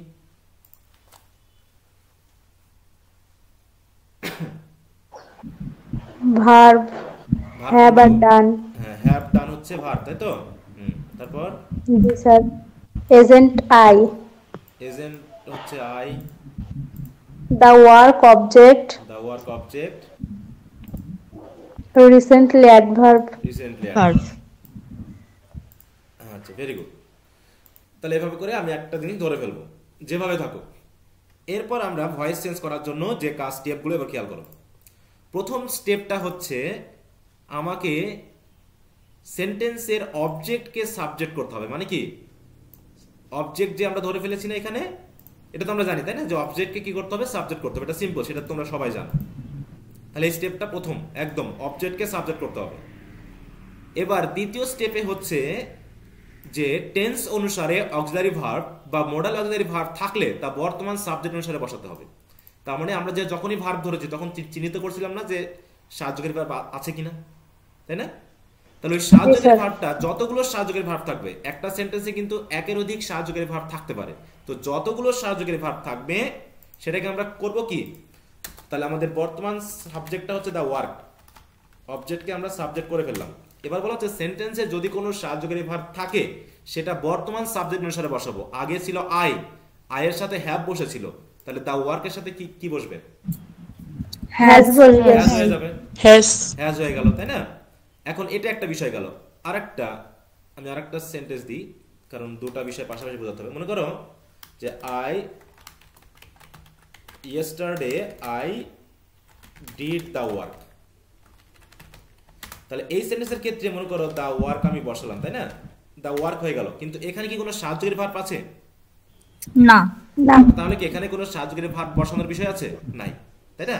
কিন্তু এখানে ছিল তাই আমি এখানে বসিয়েছি, এবং সাহায্যকারী ভার্ব যেটা সেন্টেন্সে দেওয়া থাকবে সেটা যখন বসাবো তখন অবশ্যই বর্তমান যে সাবজেক্ট হয়ে গেছে সেই অনুসারে বসাবো। মনে থাকবে তো? তাহলে এখানে আমরা হ্যাজ বসালাম, কিন্তু দ্বিতীয় স্টেপে এসে আমরা এখানে কিছু বসাতে পারিনি, পারছি? দ্বিতীয় স্টেপে কারণ কি? কারণ প্রদত্ত সেন্টেন্সে কোনো সাহায্যকারী ভার্ব নাই। হ্যাঁ, তো দেখো এখানে সেটাই বলছি যে টেন্স অনুসারে অক্সিলারি ভার্ব অথবা মডেল অক্সিলারি ভার্ব থাকলে তা বর্তমান সাবজেক্ট অনুসারে বসাবো। এবং দেখো এখানে খেয়াল করতে হবে, তাহলে এখানে যেহেতু নাই তাই আমরা বসাতে পারলাম না। এবার তৃতীয় স্টেপে হচ্ছে একটা অতিরিক্ত বিভার্ব বসাতে হবে। কি করতে হবে? যেটা আমার প্রয়োজন, যে বলছিলাম যে প্যাসিভ ভয়েস মানেই কি থাকবে, একটা অতিরিক্ত বিভার্ব আমাকে আনতেই হবে, সে সেন্টেন্সে থাকুক আর না থাকুক। ঠিক আছে তো? তাহলে একটা অতিরিক্ত বিভার্ব আমাকে আনতে হবে। তাহলে অতিরিক্ত বিভার্বটা যখন আমি বসাবো তখন আমার দুটো ঘটনা ঘটতে পারে, কারণ আমি এখানে দুই জাতীয় সেন্টেন্স পেয়েছি। খেয়াল করো, একটা হচ্ছে সাহায্যকারী ভার্ব সহ, আর একটা হচ্ছে সাহায্যকারী ভার্ব ছাড়া। ঠিক আছে? এই জন্য যখন আমি এখানে বিভার্বটা বসাবো তখন বিভার্বটা বসানোর সময় আমার দুইটা ঘটনা ঘটতে পারে। একটা কি, যে যদি পূর্বে কোনো অক্সিলারি ভার্ব না থাকে তবে বর্তমান সাবজেক্ট এবং প্রদত্ত সেন্টেন্সের ভার্বের টেন্স অনুসারে বসাতে হবে।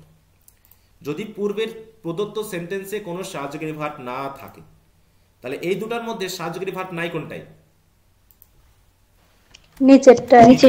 এ নম্বর সেন্টেন্স মনে করো, আর এটা হচ্ছে বি নম্বর, তাই তো? তাহলে বি নম্বর সেন্টেন্সে আমাদের কোনো সাহায্যকারী ভার্ব নাই। তাহলে আমি যখন বি ভার্বটা বসাবো তখন আমাকে কি করতে হবে? টেন্স বুঝতে হবে, তাই না? এখানে টেন্সটা কি? জি স্যার। কি tense? Past tense. Past tense. এবং পাস্ট টেন্স আমরা জানি বি ভার্ব হয় ওয়াজ ওয়্যার।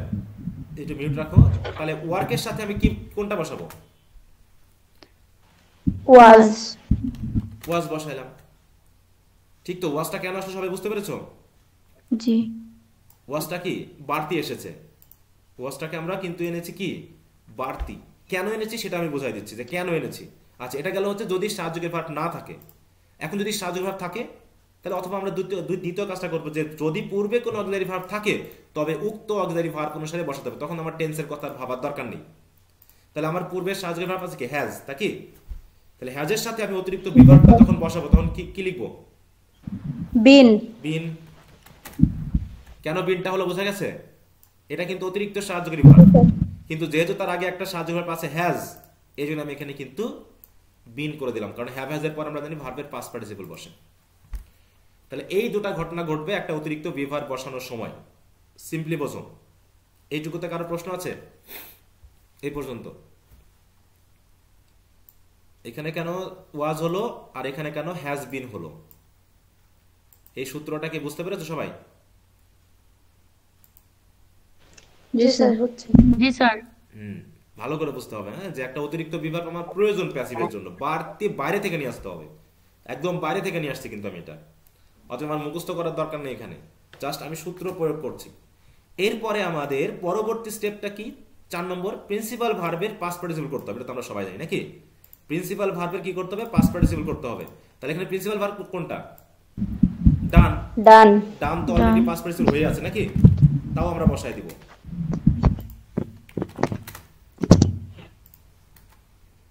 এখানে বসাইলাম ডান, এটা গেল। তারপরে কি করতে হবে? দেখো স্টেপ 5-এ দ্বিতীয় অবজেক্ট বা অবজেক্টিভ কমপ্লিমেন্ট থাকলে তা বসাতে হবে। আমাদের কি এসএনএসে দ্বিতীয় অবজেক্ট বা অবজেক্টিভ কমপ্লিমেন্ট আছে? দেখো তো নাই। এখানে শুধু একটাই অবজেক্ট দা ওয়ার্ক আছে। তো আমরা যেহেতু নাই তাহলে 5ম নম্বর স্টেপে আমার ওটার প্রয়োজন হচ্ছে না, তাই তো? এবার 6 নম্বর স্টেপে কি? দেখো ভার্ব অনুসারে প্রিপোজিশন যেমন বাই, ইন, অ্যাট, উইথ ইত্যাদি বসাতে হতে পারে ভার্ব অনুসারে। ভার্ব অনুসারে কিন্তু এটা আসে। তো আমরা ডানের সাথে জেনারেলি আমরা কি বসাই? বাই বসাই। বাই বসাই। বাই বসায় দিলাম। এরপর হচ্ছে কি লাস্ট স্টেপটা হচ্ছে প্রদত্ত সেন্টেন্সের সাবজেক্টকে অবজেক্ট করতে হবে। তাহলে এখানে যে সাবজেক্ট ছিল সেটাকে অবজেক্ট করবো। সাবজেক্ট কে ছিল? মি। আই। আই। আই, তাহলে মি হয়ে গেল এখানে, তাই তো? জি স্যার। এবার আসি, বলতেছে ষষ্ঠ নম্বর লাস্টে কিছু ব্যতিক্রম বাদে বাকি যে অংশ যেখানে থাকবে তাকে সেখানে বসাতে হবে। তাহলে যে যেখানে আছে তাকে সেখানে বসাতে হবে। এখানে আরেকটা ওয়ার্ড আছে এই সেন্টেন্সের ক্ষেত্রে, এইগুলোর ক্ষেত্রে না, বলো তো। এখানে আছে রিসেন্টলি। রিসেন্টলিকে আমি কোথায় বসাবো?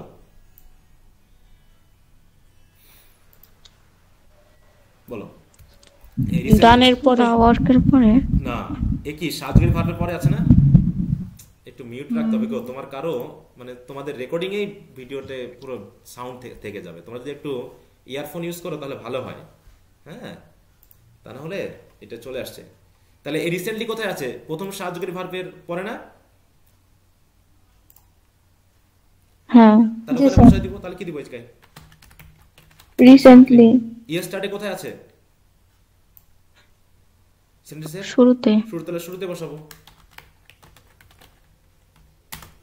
মূল কথা যে যেখানে আছে তাকে আমি সেই জায়গায় বসাই দিব, এগুলো নিয়ে কোনো সমস্যা না। কারণ অ্যাডভার্ব নিয়ে সেন্টেন্সের কোনো স্ট্রাকচার হয় না, ঠিক আছে? অ্যাডভার্ব নিয়ে সেন্টেন্সের কোনো স্ট্রাকচার, তবে এগুলো তোমরা আগে পরে বসাতে পারো, তাতে কোনো সমস্যা নেই। রিসেন্টলি আমরা শুরুতে বসাতে পারি, recently the work has been done by me. অথবা ইয়েস্টারডে পরে বসাতে পারো, the work was done by me yesterday. যেখানে খুশি বসাবে, এখানে অর্থের কোনো পরিবর্তন হবে না, কোনো ভুল হবে না, ঠিক আছে? কি বুঝতে পেরেছো সবাই এ পর্যন্ত? জি স্যার। তাহলে টোটাল যে 8টা স্টেপ, এই 8টা স্টেপ আরেকবার একটু পড়ে নাও ধীরে সুস্থে। আমি বলছি প্রত্যেকটা সেন্টেন্সকে আমরা এভাবে চেঞ্জ করব, আর কিচ্ছু পড়া লাগবে না, শুধু এইটুকু খেয়াল করলে হয়ে যাবে। আমরা ভয়েসের এই পর্যন্ত পড়বো, আমরা ইন্টারোগেটিভ বা ওগুলো আমরা পড়বো না, ঠিক আছে? কারণ ওগুলো তোমাদের পরীক্ষার জন্য আসে না। আমরা জাস্ট সিম্পলি অ্যাসার্টিভ সেন্টেন্স এবং কমপ্লেক্স কম্পাউন্ড সেন্টেন্সের কয়েকটা অংশ নিয়ে আলোচনা করব ভয়েসে। তাহলে প্রথম স্টেপটা হচ্ছে সাবজেক্ট অবজেক্টকে সাবজেক্ট করতে হবে, খেয়াল রেখো। দ্বিতীয়টা হচ্ছে প্রদত্ত সেন্টেন্সে যদি সাহায্যকারী ভার্ব থাকে সেটা বর্তমান সাবজেক্ট অনুসারে বসাতে হবে। যেহেতু বর্তমান সাবজেক্ট অবজেক্ট হয়ে গেছে, তাই না? অবজেক্টই সাবজেক্ট হয়ে, সেই ক্ষেত্রে টেন্সটাকে আমরা করতে হবে। টেন্স অনুসারে বা মোডাল ভার্ব অনুসারে যদি কোনো সাহায্যকারী ভার্ব থাকে সেটা আমাদের বসাতে হবে। তারপর একটা অতিরিক্ত বিভার্ব আনতে হবে। অতিরিক্ত বিভার্বটা আমরা জানি যদি সাহায্যকারী ভার্ব আগে থেকে যায় তাহলে সেই অনুসারে বসাতে হবে, আর যদি আগে সাহায্যকারী ভার্ব না থাকে তাহলে ওই সেন্টেন্সের টেন্স অনুসারে আমাকে বিভার্বটা বসাতে হবে। তারপর প্রিন্সিপাল ভার্বের পাস্ট পার্টিসিপল করতে হবে। দ্বিতীয় কোনো অবজেক্ট বা কমপ্লিমেন্ট থাকলে সেটা বসাতে হবে। তারপরে ভার্ব অনুসারে যে রকম প্রিপোজিশন দরকার সেগুলো নিয়ে আসতে হবে। তারপরে ওই সাবজেক্টকে আবার এনে কান চিপে ধরে অবজেক্টে বসাতে হবে, বাকি যে যেখানে থাকবে সেখানে বসাতে হবে। এই ঠিক আছে তো? কি বুঝতে পেরেছো সবাই? জি স্যার। এখন আমি তোমাদের একটা সেন্টেন্স দিব। এই সেন্টেন্সটাকে আমি তোমাদেরকে যেভাবে বিশ্লেষণ করে বললাম সেইভাবে বিশ্লেষণ। স্যার স্ক্রিন দেখা যাচ্ছে না। সবার সমস্যা? স্ক্রিনে দেখা যাচ্ছে? দেখা যাচ্ছে। আচ্ছা, তাহলে তোমাদের ওখানে কারো সমস্যা, মানে নেটের সমস্যা, একটু লিভ নিয়ে আবার যুক্ত হও তাহলে হবে। আচ্ছা, আমি এখন এই সেন্টেন্সটা তোমাদেরকে দিব। সবাই খাতাতে এই সেন্টেন্সটা করবা, ঠিক আমি যেভাবে স্টেপ বাই স্টেপ বললাম সেইভাবে। প্রথমে কি ধরতে হবে? 4টা জিনিস। প্রথমে আমি বলছি কি, অনেকেই ভুল করবা যদি আমার স্টেপটা ফলো না করো। প্রথমে 4টা জিনিস ধরতে হবে, তাই তো? কি কি ধরতে বলেছিলাম সেটা নিশ্চয় মনে আছে। তারপরে হচ্ছে আমাকে ভয়েসটা চেঞ্জ করতে হবে। চেঞ্জ করার জন্য যেভাবে স্টেপ বাই স্টেপ বলেছি সেভাবে স্টেপ বাই স্টেপ কাজগুলো করে ফেলো। হ্যাঁ, সবার জন্য এটা 2 মিনিট টাইম। দেখি তোমরা আমার কথাগুলো হজম করেছো কিনা।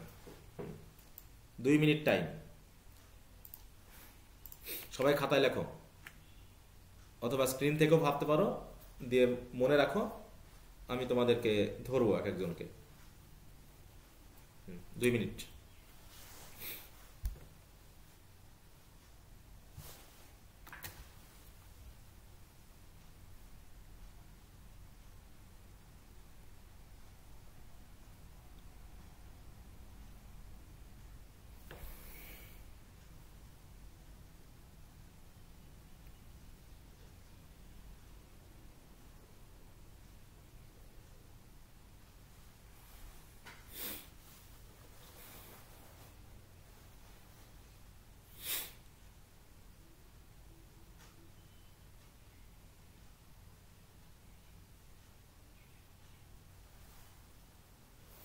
যাদের হয়ে যাবে হাত তুলবা।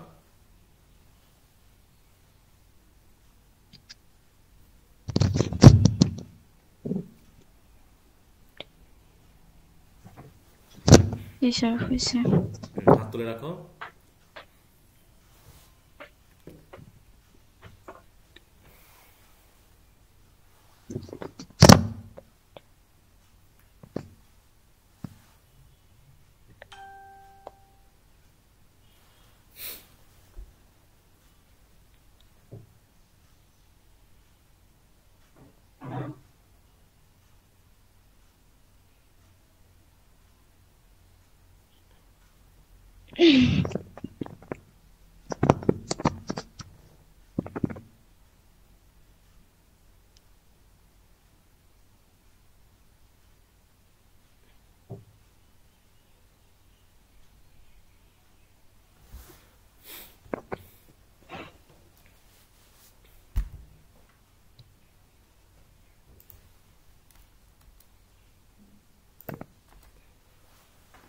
কতজন হয়েছে? 11 জন। 28 জনের মধ্যে আমি 27 জনেরই হাত তোলা দেখতে চাই। যাদের হাত তুলবে না তাদের বলতে হবে। এবং আজকে ক্লাসের লাস্টে আমি কিন্তু স্ক্রিনশট নিব। যারা ক্লাসে আজকে যুক্ত হবে না এই স্ক্রিনশট ধরে ধরে আমি তাদেরকে রিমুভ করে দিব গ্রুপ থেকে। এটা একদম নিশ্চিত। কারণ এই ক্লাস এখন করবা না আর পরে গিয়ে বলবা স্যার আমি এটা পাইনি, সেটা পাইনি, এটা বুঝি নাই, এরকমটা হবে না। একটা দায়বদ্ধতা অবশ্যই থাকতে হবে তোমার। আমার যেমন আছে তেমনি তোমাদেরও থাকতে হবে। 16 জন পেয়েছি, এখনো 11 জন।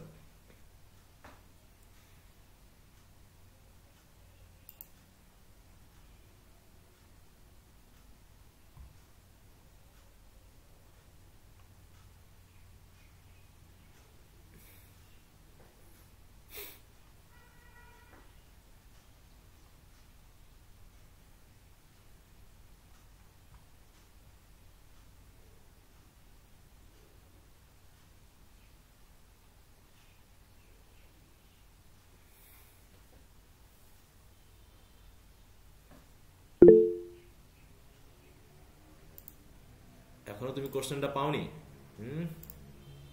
খাতায় লিখতেছো না মনে হয় নাকি? তাড়াতাড়ি, আর এক মিনিটের মধ্যে কিন্তু শেষ করতে হবে। সবার হাত আমি ওটা দেখতে চাই যারা অন্তত ক্লাসে যুক্ত হয়েছ।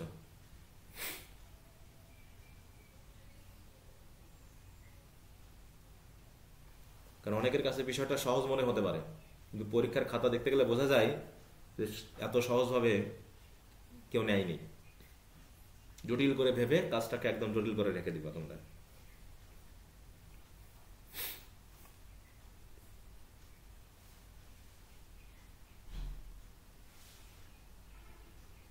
আচ্ছা দেখি, শেষ পর্যন্ত 19 জনের হাত পেয়েছে। বাকি 7 জনের কি কই? 7 জন, বাকি 7 জন।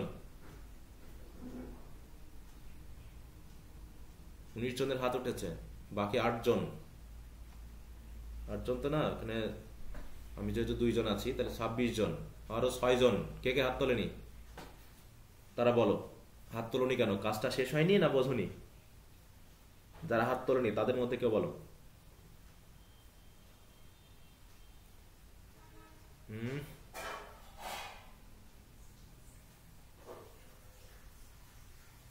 23 জন হাত তুলেছে। আচ্ছা বাকি থাকলো আর 3 জন।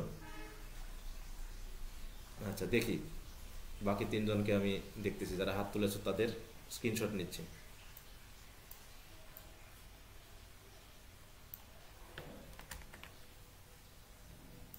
পড়াশোনা করতে এসে ছেলেমেয়েকে কেন জোর করতে হয়, এগুলো সবচেয়ে বড় কথা। তোমরা তো নিজ দায়িত্বেই পড়া করতে এসেছো, তাই না? নাকি আমার চাপে এসেছো? কলেজে কোনো চাপ দিয়েছি আমি? বলো তো, না নিজ দায়িত্বে পড়তে এসেছো?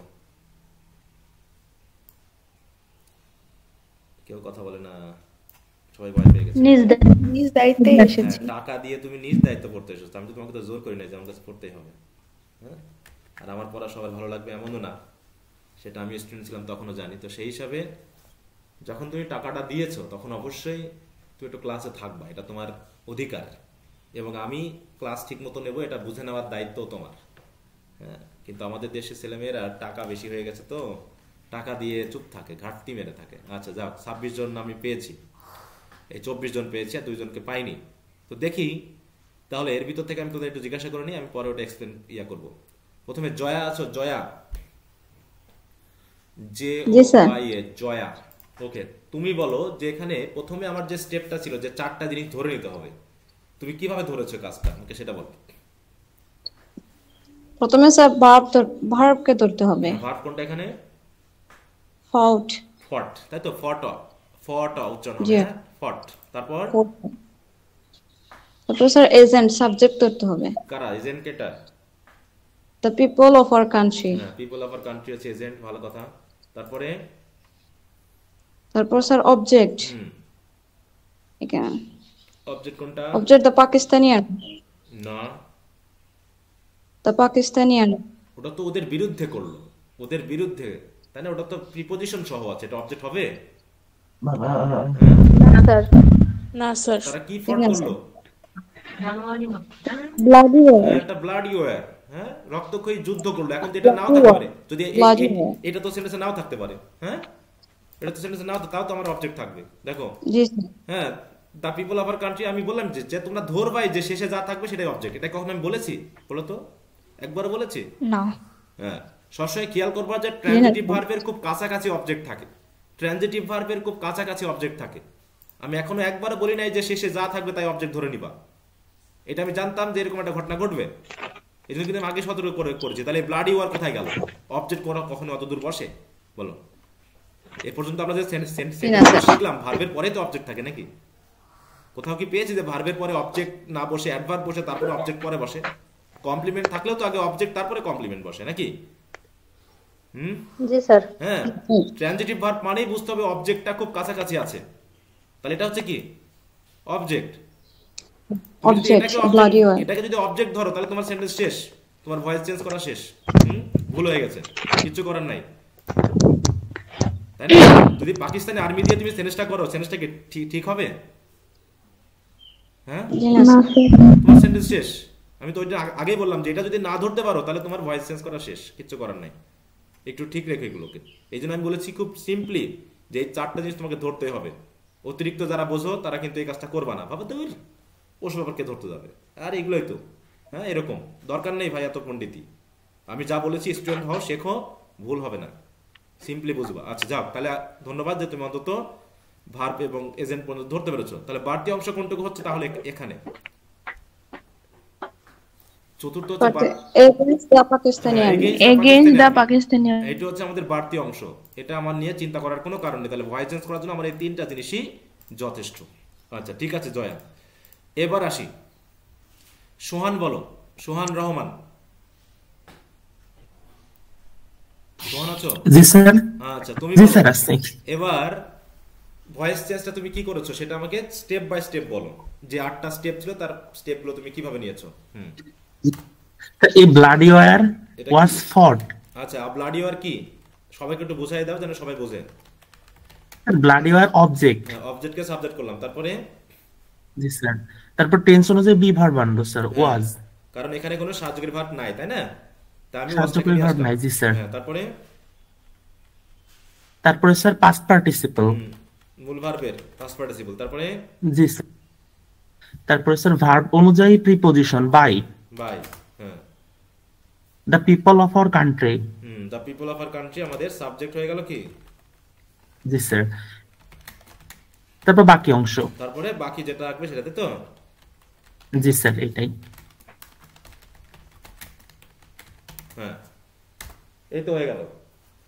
এখন এর জি, মধ্যে স্যার। কি কারো এদিক ওদিক হয়েছে যে স্যার এরকমটা হতে পারতো না, এরকমটা হতে পারতো, এরকম কোনো কথা আছে কারো? না স্যার। কেউ যদি বলে যে এগেইনস্ট দ্য পাকিস্তানি আর্মি, এটা কি স্যার আমি আগে দিতে পারবো? হ্যাঁ, তোমরা অবশ্যই এই সেন্টেন্সটার যদি মনে করো যে sir against the army, against the Pakistan army আমি করলাম কি বাইয়ের আগে দিলাম, তাতে কোনো সমস্যা হবে কিনা? এতে কি অর্থের কোনো পরিবর্তন হয়েছে? দেখো তো। না স্যার। যেহেতু অর্থের কোনো পরিবর্তন নেই, তার মানে কোনো ভুল নেই। যেখানে অর্থের কোনো পরিবর্তন হবে না সেখানে কোনো ভুল হবে না, যেখানে অর্থের পরিবর্তন হয়ে যেতে পারে সেখানে ভুল হবে।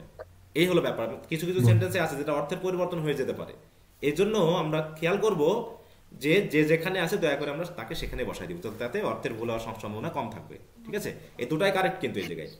এগেইনস্ট এটা আমি আগেও দিতে পারি আবার পরেও দিতে পারি, অতএব এটা নিয়ে কোনো সমস্যা নেই। বুঝতে পেরেছো?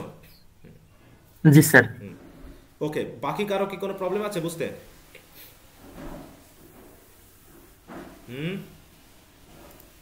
না স্যার। আচ্ছা, যদি প্রবলেম না থাকে তো ভালো।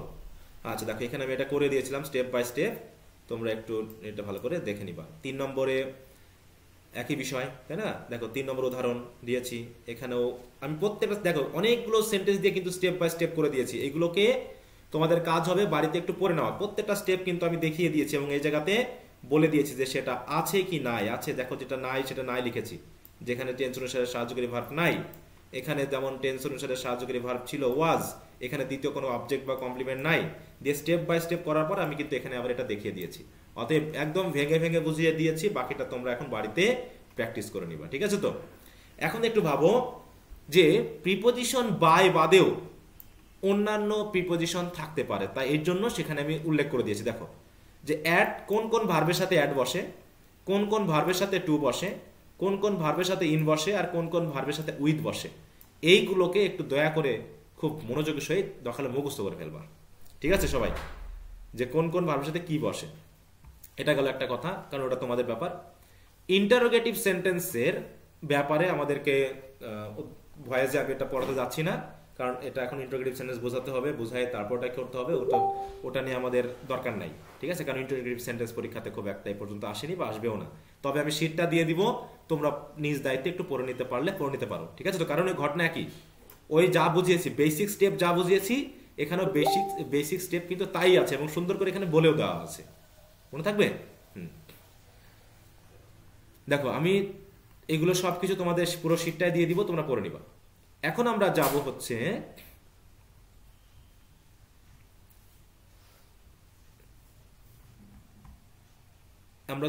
ইম্পারেটিভ সেন্টেন্সের ভয়েসে। তার আগে অবজেক্ট বা দ্বিতীয় অবজেক্ট বা অবজেক্টিভ কমপ্লিমেন্ট দিয়ে আর দুই একটা উদাহরণ দিয়ে দিই আমি, তাহলে বুঝতে অসুবিধা হবে। মনে করো বললাম উই কল বাংলাদেশ সোনার বাংলা। আর একটা বললাম they gave me some advice. এই দুটা সেন্টেন্সের স্ট্রাকচার মনে আছে সবার? বলতে পারবা স্ট্রাকচার কি?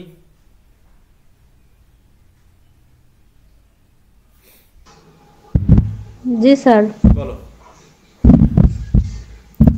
প্রথমটা কি? Subject plus monotransitive verb plus তারপর একটু মিউট রাখো। ইনডিরেক্ট অবজেক্ট প্লাস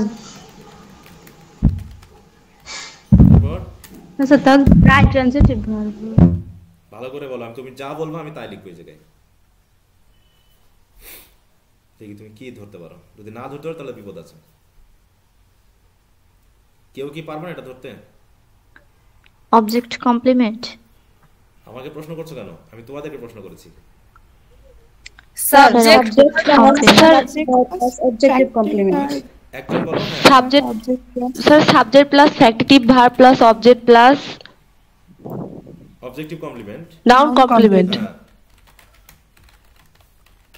এটা ধরতে না পারলে বিপদ, কারণ এই সোনার বাংলা আর বাংলাদেশ কি আলাদা না একই জন? একই বিষয়, একই বিষয়। একই যেহেতু বিষয়, তাহলে অবশ্যই আমাকে এটা ধরতে হবে অবজেক্ট, আর এটা হচ্ছে অবজেক্টিভ কমপ্লিমেন্ট। তাহলে অবজেক্টিভ কমপ্লিমেন্ট থাকবে যার, সে নিশ্চয়ই ফ্যাক্টিটিভ ভার্ব হবে। এটা তো অবশ্যই ট্রানজিটিভ ভার্ব, কিন্তু আমরা বলবো কি ফ্যাক্টিটিভ ভার্ব নাকি? জি স্যার। এবার এক্ষেত্রে কি ঘটনা ঘটবে তাহলে? এবার এটাতে এটা স্ট্রাকচার কি কি দাঁড়াবে?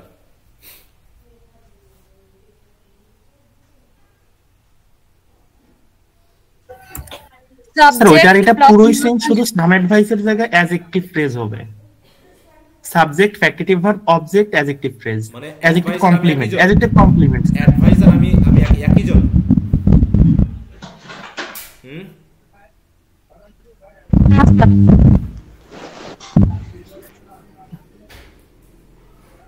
দেখি তোমরা কে বলতে পারো সঠিকভাবে। Subject plus monotransitive verb plus object plus adverb. Subject plus ditransitive verb plus indirect dry object এই সাউন্ডটা কার হয়? এত সাউন্ড হলে তো সমস্যা গো। মিতু তুমি একটু মিউট রাখো, হ্যাঁ, তোমার কথা বলার কোনো দরকার নেই, কারণ তুমি যতবার কথা বলেছো প্রত্যেকবারই এমন সাউন্ড হয়েছে যে নাক মানে ফেটে যাওয়ার মতো, কান ফেটে যাওয়ার মতো অবস্থা, ঠিক আছে? হ্যাঁ, তুমি একটু মিউট রাখো, বাকিরা বলো। Sir subject plus ditransitive verb plus indirect plus direct object. তাহলে এত প্যাচ লাগাই ফেললে হবে? দে গেভ মি, তারা আমাকে দিল। কি দিল? তাহলে আমি আর ওই যে যা দিল ওটা কি একই জিনিস? বলো। না স্যার, দুটো আলাদা আলাদা জিনিস। তাহলে একটা জিনিস আমাকে দিল আর কাকে দিল? আমাকে। তাহলে দুটো অবজেক্ট হচ্ছে না এই জায়গায়? হ্যাঁ, এই জায়গাতে জি স্যার। ফেললা। একটু সেন্টেন্সটা পড়লে তো বোঝা যায় যে এটা দুটো এক জিনিস না। ছোট্ট 4টা ওয়ার্ডের ভিতরে তোমরা প্যাচ লাগিয়ে ফেলতেছো। তারা আমাকে দিল। কি দিল? কি সেটা? এটা কি অ্যাডভার্ব হয়? এটা কি স্থান বোঝাচ্ছে? বলো। এটা কি সময় বোঝাচ্ছে? এটা কি কারণ বোঝাচ্ছে? এটা কি কোনো উপায় বোঝাচ্ছে? না কিছু একটা মানে উপাদান যেটা আমাকে দিল এমনটা বোঝাচ্ছে? তাহলে কি দিল? সেটা কি আমার ডাইরেক্ট অবজেক্ট হবে না? এখানে ডাইরেক্ট অবজেক্ট কোনটা বলো? দিলটা কি? সাম অ্যাডভাইস। সাম অ্যাডভাইস। এটা আর কাকে দিল? এটা হচ্ছে ইনডাইরেক্ট অবজেক্ট। Indirect object. এই সিম্পল জায়গাটাকে তোমরা কি করলা দেখো। হ্যাঁ, আরো পড়তে হবে। মাথায় না নেওয়া পর্যন্ত বিষয়গুলো কাজ হবে না। তার এখানে হচ্ছে কি subject plus ditransitive verb plus হচ্ছে indirect object plus direct plus হচ্ছে ডাইরেক্ট অবজেক্ট। অবজেক্ট। এই হচ্ছে আমাদের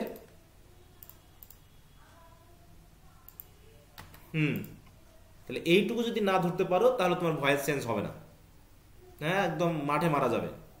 ঠিক আছে, এখন আমাদের কাজ করতে হবে কি, এটা যখন আমি প্যাসিভ ভয়েস করব তাহলে আমি কি ধরে ফেললাম এইটুকু হলো ভার্ব, তাই তো? কল হলো ভার্ব না? উই হলো কি এজেন্ট বা সাবজেক্ট, আর অবজেক্ট কোনটা এই ক্ষেত্রে? সোনার বাংলা না বাংলাদেশ? বাংলাদেশ স্যার। হ্যাঁ, বাংলাদেশ। দেন আমরা সোনার বাংলাকে ধরো না, ওটা হচ্ছে কমপ্লিমেন্ট। কমপ্লিমেন্ট কখনো সাবজেক্ট হবে না, আমি বলেছি অবজেক্ট হবে সাবজেক্ট। তার মানে বাংলাদেশ হচ্ছে আমাদের কি অবজেক্ট। তাহলে অবজেক্টকে সাবজেক্ট করতে হবে। তাহলে কি লিখবো আমরা? প্রথমে অবজেক্টকে সাবজেক্ট করলাম। এবার কল, যেহেতু এখানে কোনো অক্সিলারি ভার্ব নাই, তাই আমাকে একটা অতিরিক্ত বিভার্ব আনতে হবে টেন্স অনুসারে। কল যেহেতু প্রেজেন্ট টেন্স, তাই বিভার্বের ইউজ হয়ে গেল আমাদের এখানে। তারপরে কি হবে? মূল ভার্বের কি করব? Called past participle.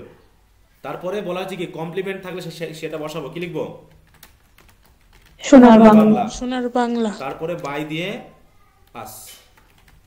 এই তাহলে বাংলাদেশ ইজ কল্ড সোনার বাংলা বাই আস। সোনার বাংলাকে কি আমরা বাই আসের পরে দিতে পারবো? বলো। সোনার বাংলাকে কি পরে দিতে পারবো? হ্যাঁ না স্যার। হ্যাঁ, দিতে পারবো না। মানে দ্বিতীয় অবজেক্ট অথবা কমপ্লিমেন্ট যদি থাকে সেটাকে আমরা অবশ্যই ভার্বের পরেই বসাবো। এই যেখানে যে স্টেপগুলো ছিল সেই স্টেপে কিন্তু এখানে বলাই হয়েছে এখানে, ঠিক আছে তো? হ্যাঁ, দেখো প্রথমে প্রিন্সিপাল ভার্বের পাস্ট পার্টিসিপল করার পরে বলতে হবে দ্বিতীয় অবজেক্ট বা অবজেক্টের কমপ্লিমেন্ট থাকলে তা বসাতে হবে। এই সেন্টেন্সে নাই বিধায় বসাইনি, এখানে আমাদের আছে তাই বসালাম। একইভাবে এই সেন্টেন্সের ক্ষেত্রে আমাদের ভার্ব হচ্ছে কি গেভ, এজেন্ট হলো কি দে, সাবজেক্টে আছে। তারপরে কি মি একটা অবজেক্ট, সাম অ্যাডভাইস একটা অবজেক্ট, তাই তো? তাহলে দুটো অবজেক্ট কি আনতে পারবো না? যে কোনো একটা অবজেক্ট আনতে হবে, একটাকে আনতে হবে। একটাকে আনতে হবে, তাই তো? এর জন্য যে কোনো একটাকে আমি নিয়ে আসবো। আমি প্রথমে কি কি আনবো? তখন আমি মনে করি ইনডাইরেক্টটাই নিয়ে আসলাম। তাহলে কি লিখবো? আই, তাই তো? তারপর কি হবে? একটা সাহায্যকারী ভার্ব ওয়াজ, মূল ভার্বের পাস্ট পার্টিসিপল গিভেন। তারপরে দ্বিতীয় যে অবজেক্ট থাকবে সেটা বসাতে হবে বাই দেম। Some advice. হ্যাঁ, তাহলে I was given some advice by them. অথবা আমি কি বলতে পারি? Some advice was given. এইবার আমরা জানি ইনডাইরেক্ট অবজেক্ট যদি পরে বসাতে হয় তাহলে তারপরে একটা কি তার আগে টু লাগাতে হয় না? এই ব্যাপারটা ঘটে যাবে কিন্তু, ঠিক আছে তো? তাহলে সাম advice was given to me. Some advice এটা হচ্ছে প্লুরাল না, এটা সিঙ্গুলার। অ্যাডভাইস সবসময় সিঙ্গুলার। অ্যাডভাইস সবসময় সিঙ্গুলার। হ্যাঁ, টু মি বাই দেম। দেখো যদি আমরা ইনডাইরেক্ট অবজেক্ট, এটা খেয়াল করবো, আমরা যদি ইনডাইরেক্ট অবজেক্টটাকেই দ্বিতীয় অবজেক্ট হিসেবে বসাই তাহলে ওই যে টু বা ফর এরকম কিছু নিয়ে আসতে হবে। আর যদি আমি ডাইরেক্ট অবজেক্টটাকে ইনডাইরেক্ট অবজেক্টকে সাবজেক্ট বানিয়ে দিই, তবে ডাইরেক্ট অবজেক্ট দ্বিতীয় যে অবজেক্ট হিসেবে ভার্বের পরে বসে যায়, তাহলে আমার আর কোনো প্রিপোজিশন বসানোর প্রয়োজন নেই। কি কথা বোঝা গেল? এই জায়গায় একটু খেয়াল করবা। তা এই জায়গাটা আমাকে খেয়াল করতে হবে যে আমি ধরতে পারছি কিনা। ধরতে না পারলে ভয়েস চেঞ্জ শেষ। কিন্তু এটা খুবই সিম্পল জিনিস, কিন্তু খুবই সহজ একটা জিনিস। এই জায়গাগুলোতে আমাকে কাজ করতে হবে। হ্যাঁ, আচ্ছা, সেটা শুধু যে পরীক্ষার জন্য পড়ছি তা না, আমাদের লেখার জন্য কিন্তু এগুলো কাজে লাগবে, বা মুখস্থ করতে বা একটা সেন্টেন্সকে বুঝতে কাজে লাগবে। এই জন্য এটা ভালো করে বোঝা উচিত। শুধু মনে করো না স্যার 1 মার্কই তো আসবে, এটা বাদ দিয়ে গেলে হয় না। বলো, বাদ দিব?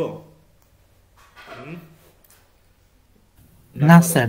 না স্যার, বাদ দিয়ে না। এগুলো হচ্ছে বেসিক বিষয়, ঠিক আছে? তো তোমাকে এগুলো জানতেই হবে, শিখতেই হবে, কিছু করার নাই। তাহলে এটা গেল আমাদের একটা অবজেক্টিভ কমপ্লিমেন্ট দিয়ে দেখালাম, সেটা নাউন কমপ্লিমেন্ট হোক আর অ্যাডজেক্টিভ কমপ্লিমেন্ট হোক, সেটা আমার এভাবেই বসায় দিব আমরা, ঠিক আছে? তো আর যদি ডাবল অবজেক্ট থাকে তাহলে ডাবল অবজেক্টের মধ্যে যে কোনো একটা অবজেক্টকে আমি সাবজেক্ট বানাবো, দ্বিতীয়টা আমি ভার্বের পরে বসাই দিব, তারপর যে রুলস আছে সেভাবে আমি কাজগুলো করব। এই হচ্ছে আমাদের ব্যাপার।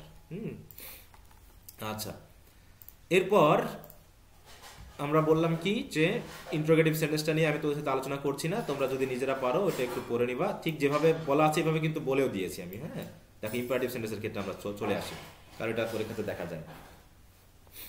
ইম্পারেটিভ সেন্টেন্সকে আমরা একটু ভালো করে বুঝে নেওয়ার চেষ্টা করি। ইম্পারেটিভ সেন্টেন্স আমরা কয়ভাবে পাই বলো তো? এমনিতে যতদিন পড়েছো তুমি কয়ভাবে পেয়েছো ইম্পারেটিভ সেন্টেন্সকে? একটা দেখবা আর সাবজেক্ট উজ্জ্ব থাকে, একটা লেট ভার্ব দিয়ে পেয়েছো, তাই না? আমরা দুইভাবে পাই নাই, একটা হচ্ছে লেট ভার্ব দিয়ে,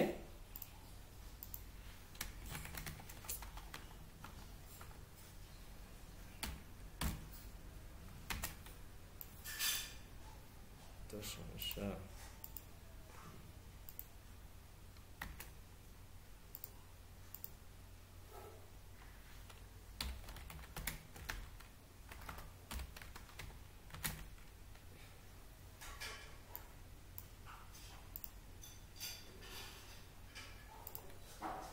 একটা হচ্ছে লেট ভার্ব দিয়ে, আর একটা হচ্ছে কি লেট বাদে। হ্যাঁ, কি ব্যাপার, চেঞ্জ হয়ে যাচ্ছে কেন? খুব সমস্যা এই বাংলা লিখতে গেলে, যত সমস্যা বাংলার। লেট ভার্ব দিয়ে বা লেট ভার্ব বাদে। কেমন?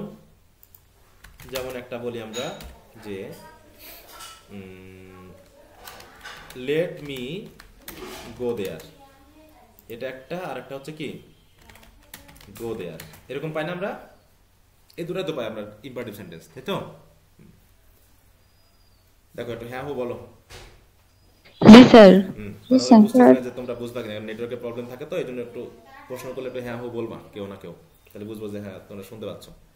এখানে পার্থক্যটা কোন জায়গায় একটু সেন্সটা বুঝে নাও। এই দুটার জায়গার পার্থক্য কোন জায়গায়? লেট মি গো দেওয়ার মানে কি আর গো দেয়ারের মধ্যে, এই দুটার মধ্যে পার্থক্য কোন জায়গায় কেউ বলতে পারবা? এখানে তো সবারই সাবজেক্ট উজ্জ্ব থাকে ইউ, এখানেও ইউ আছে মনে করো, এখানেও ইউ আছে, এখানেও ইউ আছে, ঠিক আছে? এখন পার্থক্যটা কোন জায়গায়? 1 মিনিট টাইম। প্রথমটাতে হচ্ছে অনুমতি চাওয়া হচ্ছে আর দ্বিতীয়টাতে আদেশ করা হচ্ছে। হ্যাঁ, মানে হচ্ছে এইখানে যাকে বলা হচ্ছে সেই কাজটা করবে, মানে গো দেয়ার মানে কি, কাকে বলতেছি আমি এই কাজটা করতে? ইউকে বলছি নাকি? যার সাথে আমি কথা বলছি তাকেই তো বলছি যে গো দেয়ার। তার মানে গো কাজটা কে করবে? যাকে বলা হচ্ছে সেই করবে, তাকে আদেশ করা হচ্ছে বা অনুরোধ, মানে যেটাই করা হোক, অনুরোধ যাই হোক, ইউকেই বলা হচ্ছে। আর লেট মি গো দেয়ার, তাহলে এখানে যাবে কি? ইউ যাবে না আমি যাব?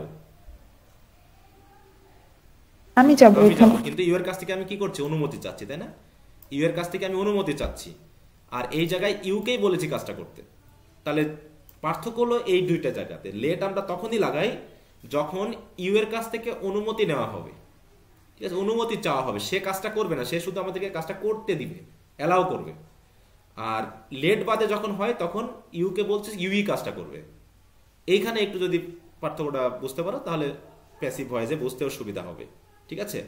এখন এইখানে আমাদের ঠিক আগের মতো যে রুলস আছে সেই রুলসই আমরা প্রয়োগ করব, ঠিক আছে? এবং যখন আমরা ইউকে কাজটা করতে বলতেছি তখনও যেহেতু আমাদের ইউ চলে যাবে পরে, আর সাবজেক্ট অবজেক্টে যখন সাবজেক্ট হবে তখন কি সাবজেক্ট ইউ থাকবে না অন্য কিছু হয়ে যাবে? দেখো তো, এই জায়গায় যখন আমরা প্যাসিভ করব তখন সাবজেক্ট হচ্ছে ইউ, ভার্ব এবং অবজেক্ট থাকবে। অবজেক্টকে যখন আমি সাবজেক্ট করব তখন ইউ তো হয়ে যাচ্ছে অবজেক্ট, আর সাবজেক্টের জায়গায় চলে আসছে অন্য কোনো অবজেক্ট, তাই না? এর জন্য ওটাও কিন্তু লেট দিয়ে শুরু হবে। তার মানে আমরা যখনই ইম্পারেটিভ সেন্টেন্সকে প্যাসিভ করব সেটা লেট দিয়ে শুরু হোক অথবা লেট দিয়ে শুরু না হোক, আমাদের অটোমেটিক লেট এসে যাবে, ঠিক আছে? কেমন একটা সেন্টেন্স যদি বলি যে ডু দ্য ওয়ার্ক, এইটাকে যদি আমি বলি, হ্যাঁ, ডু দ্য ওয়ার্ক, মনে করি এই কাজটা আমি বললাম, ঠিক আছে? তাহলে আমি যখন প্যাসিভ করি তাহলে আমার সূত্র কি দাঁড়ায়? প্রথমে অবজেক্টকে সাবজেক্ট করতে হবে, তাই তো? ঠিক আছে তো? জি স্যার। তাহলে আমি কি লাগবে এই জায়গায়? প্রথমে দ্য ওয়ার্ক, তাই না? তারপরে কি হবে? একটা অতিরিক্ত বিভার আনতে হবে। বিভার হবে কি? ইজ, কারণ ডু আছে। ইজ। তারপরে কি মূল ভার্বে পাস্ট পার্টিসিপল আছে। এখানে কি সাবজেক্ট দেওয়া আছে? ডান। এজেন্ট কি আছে এখানে? না স্যার। যেহেতু নাই তাহলে আমি উজ্জ আছে। উজ্জ আছে। কিন্তু দেখো তো, এটা কি ইম্পারেটিভ থাকলো? তাহলে এটা কি ইম্পারেটিভ সেন্স থাকলো নাকি অ্যাসার্টিভ হয়ে গেল? অ্যাসার্টিভ হয়ে গেল কিন্তু স্যার। আমাকে তো ইম্পারেটিভ সেন্সে রাখতে হবে, তার জন্য আমাকে কি করতে হবে? এখানে একটা লেট লাগাতে হবে। লেট দ্য ওয়ার্ক, আর লেটের পরে আমরা যদি কোনো ভার্ব বসাই সেটার বেস ফর্ম হয়ে যায়, তাহলে কি লাগাবো? Be. Let the work be done. Simple হিসাব, ঠিক আছে তো? লেট দ্য ওয়ার্ক বি, তাহলে লেটটা কেন আসলো? লেটটা আগে ছিল ইউকেই কাজটা করতে বলছিলাম, ইউ ছিল সাবজেক্ট, উজ্জ আছে কিন্তু। কিন্তু এখন তো সাবজেক্ট দ্য ওয়ার্ক হয়ে গেছে, তাহলে ইম্পারেটিভ সেন্টেন্সে ইউ বাদে যদি অন্য কেউ সাবজেক্ট হয়ে যায় সেখানে লেট বসাতেই হবে। তো সেই জন্য আমরা এখানে কি বসিয়েছি? লেট বসিয়েছি। এবং লেট যেহেতু এখানে প্রিন্সিপাল ভার্ব, এই জায়গায় কিন্তু লেট কিন্তু প্রিন্সিপাল ভার্ব, ঠিক আছে? এবং লেটের পরে যদি কোনো ভার্ব আসে সেটার বেয়ার ইনফিনিটিভ হয়, বেস ফর্ম হয়, তাই আমরা বি এর কিন্তু বেয়ার ইনফিনিটিভ বা বেস ফর্ম বসিয়েছি, তাই না? যে অতিরিক্ত বি ভার্বটা আসে, তারপরে কি হবে? মূল ভার্বের পাস্ট পার্টিসিপল বসিয়েছি। Past participle. কি কথা বোঝা গেছে? হ্যাঁ। জি স্যার। তাহলে এখন এই সেন্টেন্সটা সবাই একটু করো দেখি। বললাম ফিনিশ দ্য ওয়ার্ক কুইকলি। কি করবো বলো তো? বলো, একজন বলো কি করবো? Sir late the work be finished quickly. Late the work work be be finished finished quickly. দেখো তো এইটুকু কারো বুঝতে অসুবিধা হয়েছে? দেখো দ্য ওয়ার্ক, অবজেক্টটাকে সাবজেক্ট করলাম, আর যখনই আমি অবজেক্টকে সাবজেক্ট করব অটোমেটিক একটা লেট থাকুক আর না থাকুক লেটটা আমার এখানে এসেই যাবে।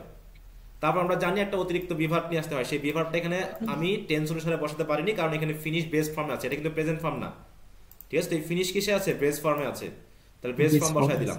তারপর কি হবে? মূল ভার্বের পাস্ট পার্টিসিপল হবে, ঠিক আছে তো? এবং তারপরে যা বাকি যা আছে সেগুলো যে যেখানে আছে তাকে বসাই দিব। এটা হচ্ছে আমাদের ইম্পারেটিভ সেন্টেন্সের। এখন যদি কোনো সেন্টেন্স লেট দিয়ে শুরু হয় তখন কি করব? যে let me do the work, let me do the work, তখনও তো লেট থাকবে নাকি? লেট দিয়ে সেন্টেন্সটা শুরু হবে। এবার Let the work be the done. Work চলে আসবে, সেই অবজেক্টকে আমি কি করব? সাবজেক্ট করব, একটা অতিরিক্ত বিভার্ব আনতে হবে, মূল ভার্বের পাস্ট পার্টিসিপল করতে হবে। আবার এইখানে লেট কিন্তু কি অবস্থায় আছে বলো তো? এই লেট কি অবস্থায় আছে? অবজেক্ট অবস্থায় আছে। এখানেও সেই অবজেক্ট আকারে বসায় দিতে হবে, ঠিক আছে? কারণ এই লেটের সাবজেক্ট হচ্ছে ইউ, আর এই ডু এর সাবজেক্ট হচ্ছে কিন্তু মি। এখানে দুটা ভার্ব আছে টোটাল, একটা হচ্ছে ডু আর একটা হচ্ছে লেট। আমাকে কাজটি করতে দাও, তাহলে করতে দিবে কে? ইউ, তাই তো? আর কাজটা করবে কে? মি। তাহলে আমরা প্যাসিভ করছি কিন্তু লেট ভার্বের না, আমরা প্যাসিভ করছি এই ভার্বটার। আর যেহেতু এই ভার্বের করছি তাহলে এই ভার্বের সাবজেক্ট হচ্ছে মি আর এই ভার্বের অবজেক্ট হচ্ছে দ্য ওয়ার্ক। তাহলে জাস্ট লেটটা আমি বসাই দিলাম, দিয়ে এইটুকুর আমি প্যাসিভ করলাম। এইটুকুর প্যাসিভ কিভাবে করলাম? ঠিক যদি এরকম হতো যে আই ডু দ্য ওয়ার্ক, এটার প্যাসিভ আমি কিভাবে করতাম? The work is done by me, নাকি এরকম না? দেখো the work is done by be, কিন্তু যখনই লেট বসিয়েছি ইজটা হয়ে গেছে কি? বি। দেখো সিম্পল কিনা বিষয়টা, বুঝলি হয়ে গেল? হ্যাঁ, কারো কাছে কি সমস্যা আছে বুঝতে? না স্যার। না স্যার। দেখো বুঝেছো কিনা? বাকিরা একটু বলবা কিন্তু। তাহলে আরেকটা সেন্টেন্স দিই, সবাই আমাকে লিখে দিবা। এখানে যে কয়জন ক্লাসে আসছো সেই কয়জনই লিখে দিবা। কয়জন আছো ক্লাসে? 27 জন আছো। 27 জনই মেসেজে লিখে দিবা এই ভয়েসটা।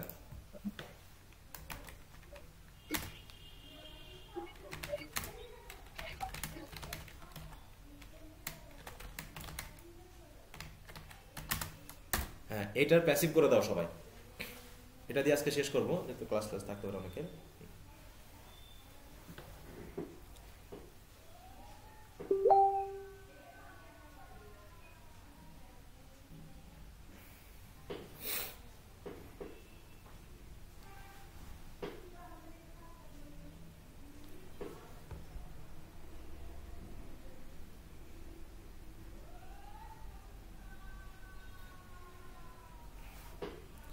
Let her take the pen from the bag.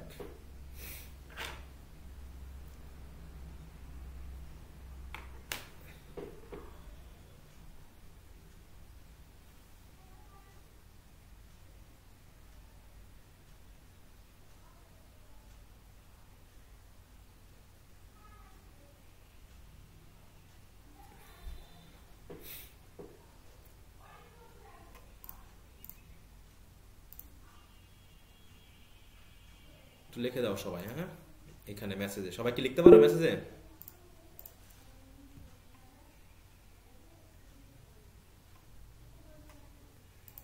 সবাই একটু লিখে ফেলো।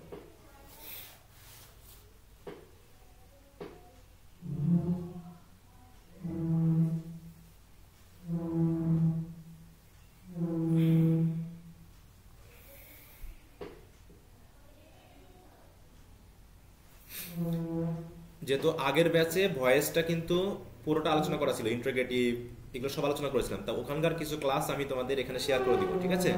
তোমরা এই ক্লাসগুলো একটু দেখে নিবা। আমি যেহেতু একটু দ্রুত যেতে হবে তোমাদের সাথে, তো আগের রেকর্ড ক্লাস আমি এখানে দিয়ে দিব আগের ব্যাচের। তোমরা একটু রেকর্ড ক্লাসগুলো সুন্দর করে দেখে নিবা, ঠিক আছে? তো তাহলে অনেকখানি পেয়ে যাবা। একটু আজ যেহেতু আমাদের দ্রুত আগাতে হবে, ট্রান্সফরমেশন নিয়ে আমরা একটা বা দুটা ক্লাস নিব, দিয়ে ওটা শেষ করবো, দিয়ে পার্ট এটা শেষ করে আমরা পার্ট বিতে চলে যাব। কারণ পার্ট বিতে বেশি সমস্যা হবে না, কারণ ওখানে গ্রামার বা এগুলো আলোচনা করার তেমন বিষয় নেই। পার্ট সিতে কবিতা আছে, কবিতাগুলো আমাদের রিডিং পড়তে হবে। দিয়ে মোটামুটি এ মাসের মধ্যে আমাদের ফার্স্ট ইয়ার এটা রিডিং স্কিল শেষ করতে হবে, তারপরে মাসে আমরা রাইটিং স্কিলস, এভাবে করে মোটামুটি 4 মাসের মধ্যে আমাদের 4টা শেষ করতে হবে খুব দ্রুত। মানে 4 মাসে আমাদেরকে মোটামুটি প্রায় 6 থেকে 7 মাসের ক্লাস করতে হবে, তাহলে ভালো করে ক্লাসগুলো বোঝা যাবে, ঠিক আছে? আগামীকাল তো ক্লাস আছে, তাই না? আবার জি স্যার। আচ্ছা, সবাই করেছো? দেখি কারা কারা করলাম।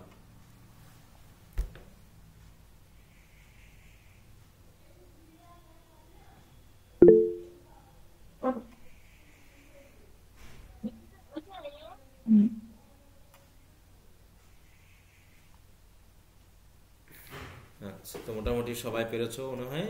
হ্যাঁ, এই তো যাক, বুঝতে পারছি। তাহলে আমি এটা বলে দিই, একটু মিলিয়ে নাও। তাহলে let the pen be taken by her from the bag, অথবা কেউ কেউ দিয়েছো কি ফ্রম দ্য ব্যাগ আগে দিয়েছে, তাই না? এটাকে আগে দিয়েছো বাই হার, দুটাই ঠিক আছে। আচ্ছা, তো ঠিক আছে। তাহলে ভয়েস নিয়ে বেসিক যে আলোচনাটা আমি দুটার করে দিলাম, একটা অ্যাসার্টিভ সেন্টেন্সের, একটা ইম্পারেটিভ সেন্টেন্সের। এই দুটার এই শীটটা আমি তোমাদের সাথে শেয়ার করে দিব। সাথে সাথে বললাম কি, যে আগের ব্যাচের যে ক্লাসগুলো আছে ভয়েসের উপরে, আমি সেই ক্লাসগুলো পুরোটা দিয়ে দিব। তার মানে তোমাদের যে আলোচনা করলাম, আর ওদিকে ইন্টারোগেটিভ, হ্যাঁ, তারপর হচ্ছে নেগেটিভ, এই জাতীয় সেন্টেন্সের যে বিষয়গুলো আছে এখানে পার্ট এ, তাই তো? ট্রান্সফরমেশনের একটা ইয়ে আছে, এই যে ট্রান্সফরমেশনের এইখানে দেখো অনেকগুলো ক্লাস আছে কিন্তু, ঠিক আছে? হ্যাঁ, ট্রান্সফরমেশনের কিন্তু অনেক ক্লাস আছে, তো এই জন্য দেখাচ্ছে এতগুলো ক্লাস তো আমি তোমাদের সাথে নিতে পারবো না। তার জন্য কিছু কিছু বিষয় আছে, দেখো এই যে এদের কিন্তু ভয়েসের উপরেই মোটামুটি 3-4টা ক্লাস নেওয়া আছে। কারণ কি, আমাকে পুরো ইন্টারোগেটিভ সেন্সটা বোঝাতে হয়েছে, বুঝাইয়ে তারপরে সেটাকে ট্রান্সফর্ম করতে হয়েছে।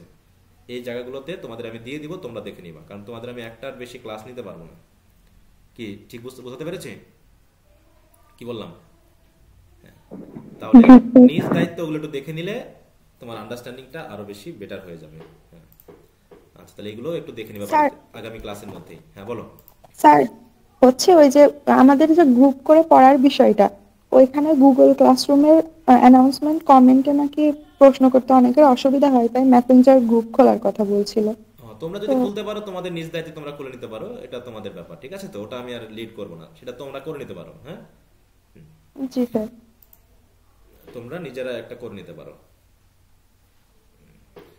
যদি পারো তো এখানে একটা মেসেজ দিয়ে দাও যে কারা ইন্টারেস্টেড গ্রুপে যুক্ত হতে, দিয়ে তাদেরকে তুমি বলে দিবা বা যে লিড দিবে যে আমার নামেই তোমরা আমাকে মেসেজ পাঠাও, আমি গ্রুপে অ্যাড করে নিচ্ছি, ঠিক আছে? এভাবে করে তোমরা একটা গ্রুপ করতে পারো, কোনো সমস্যা না। কিন্তু গ্রুপটা নিজেদের ভিতরে যেন গন্ডগোল মারামারি করো না, ঠিক আছে? তো কারণ জি হয়তো স্যার, এই জন্যই মানে মেসেঞ্জার গ্রুপটা খুলতে চাচ্ছিলাম না, কিন্তু অনেকে আবার দেখলাম বলছে মেসেঞ্জার থাকলে সুবিধা হয়। হ্যাঁ, সুবিধা তো হয়, কিন্তু ওই যে বললাম যে সমস্যাটা হচ্ছে তোমরা এর আগের অভিজ্ঞতা অনুসারে আমি এটা করতে ভয় পাই, এটা হচ্ছে ব্যাপার। হ্যাঁ, অনেক ছেলে বা মেয়ে থাকে যারা একটু পড়াশোনা বাদ দিয়ে অন্য ঝামেলা হ্যাঁ জি খুব স্যার, কিছু করে। একটু সমস্যা হয়ে যায় হ্যাঁ, ওইরকম। এই জন্য এর আগের আমার অভিজ্ঞতার ভিত্তিতে আমি সাহস করি না, কারণ এখানে থাকলে তো আমার একটা ইয়ার ভিতরে আছে, কন্ট্রোলের ভিতরে। যখন তোমরা স্যার নিজেরা করতেছো তখন তো কন্ট্রোল করা যায় না। স্যার মেয়েরা আলাদা গ্রুপ করলে ভালো হবে। হ্যাঁ, তো সেটা তোমরা করো। ছেলেরা হ্যাঁ, আর যদি কোনো ছেলে থাকে যে না আমার দ্বারা এরকম হওয়ার কোনো সম্ভাবনা নেই, সে তাকে তোমরা নিতে পারো এই এই ভিত্তিতে, ঠিক আছে? তো হ্যাঁ, এই ভিত্তিতে। কিন্তু তোমরা পড়াশোনা করতে এসেছো, পড়াশোনা করবে। এমনও হয়েছে জানো যে ছেলে কেউ করছে কি, মেয়েকে রাতে কল দিচ্ছে, যখন তখন কল দিচ্ছে। হ্যাঁ, তার তার কাছে প্রশ্ন জানতে যাচ্ছে, তা বলছে স্যার কি আমার কাছে জানতে হবে? ছেলে কি আর নেই কারো কাছে? সে রাতে কল দেয়, মেসেজ দেয়, যখন খুশি তখন দেয়, এতে খুবই বিরক্ত। হ্যাঁ, তো এইগুলো করলে এটা তো কমন সেন্সের একটা ব্যাপার, তাই না? এটা তো আর আবেগ দিয়ে চললে সব জায়গায় হয় না। হ্যাঁ, তো তাকে সে গ্রুপ থেকে বাদ দিতে হলো মোটামুটি, সে খুব বিরক্ত করছিল, পরে তো হুমকি ধামকি দেওয়া লাগলো, এরকম একটা বিষয়। তো এইগুলো তোমরা পড়াশোনা করতে এসেছো, পড়াশোনা করো, আর না হলে যাওগা। এইসব উটকো ফুটকো জিনিস এসে ঝামেলা করার তো কোনো দরকার নেই। হ্যাঁ, তো সেটা যদি তোমরা পারো তোমাদের নিয়ন্ত্রণে তোমরা করতে পারো, বুঝতে পেরেছো? আচ্ছা, তো ঠিক আছে, সবাইকে ধন্যবাদ। আগামী ক্লাসে, তাহলে আগামীকাল যেহেতু ক্লাস আছে, কথা হবে আবার। ওকে।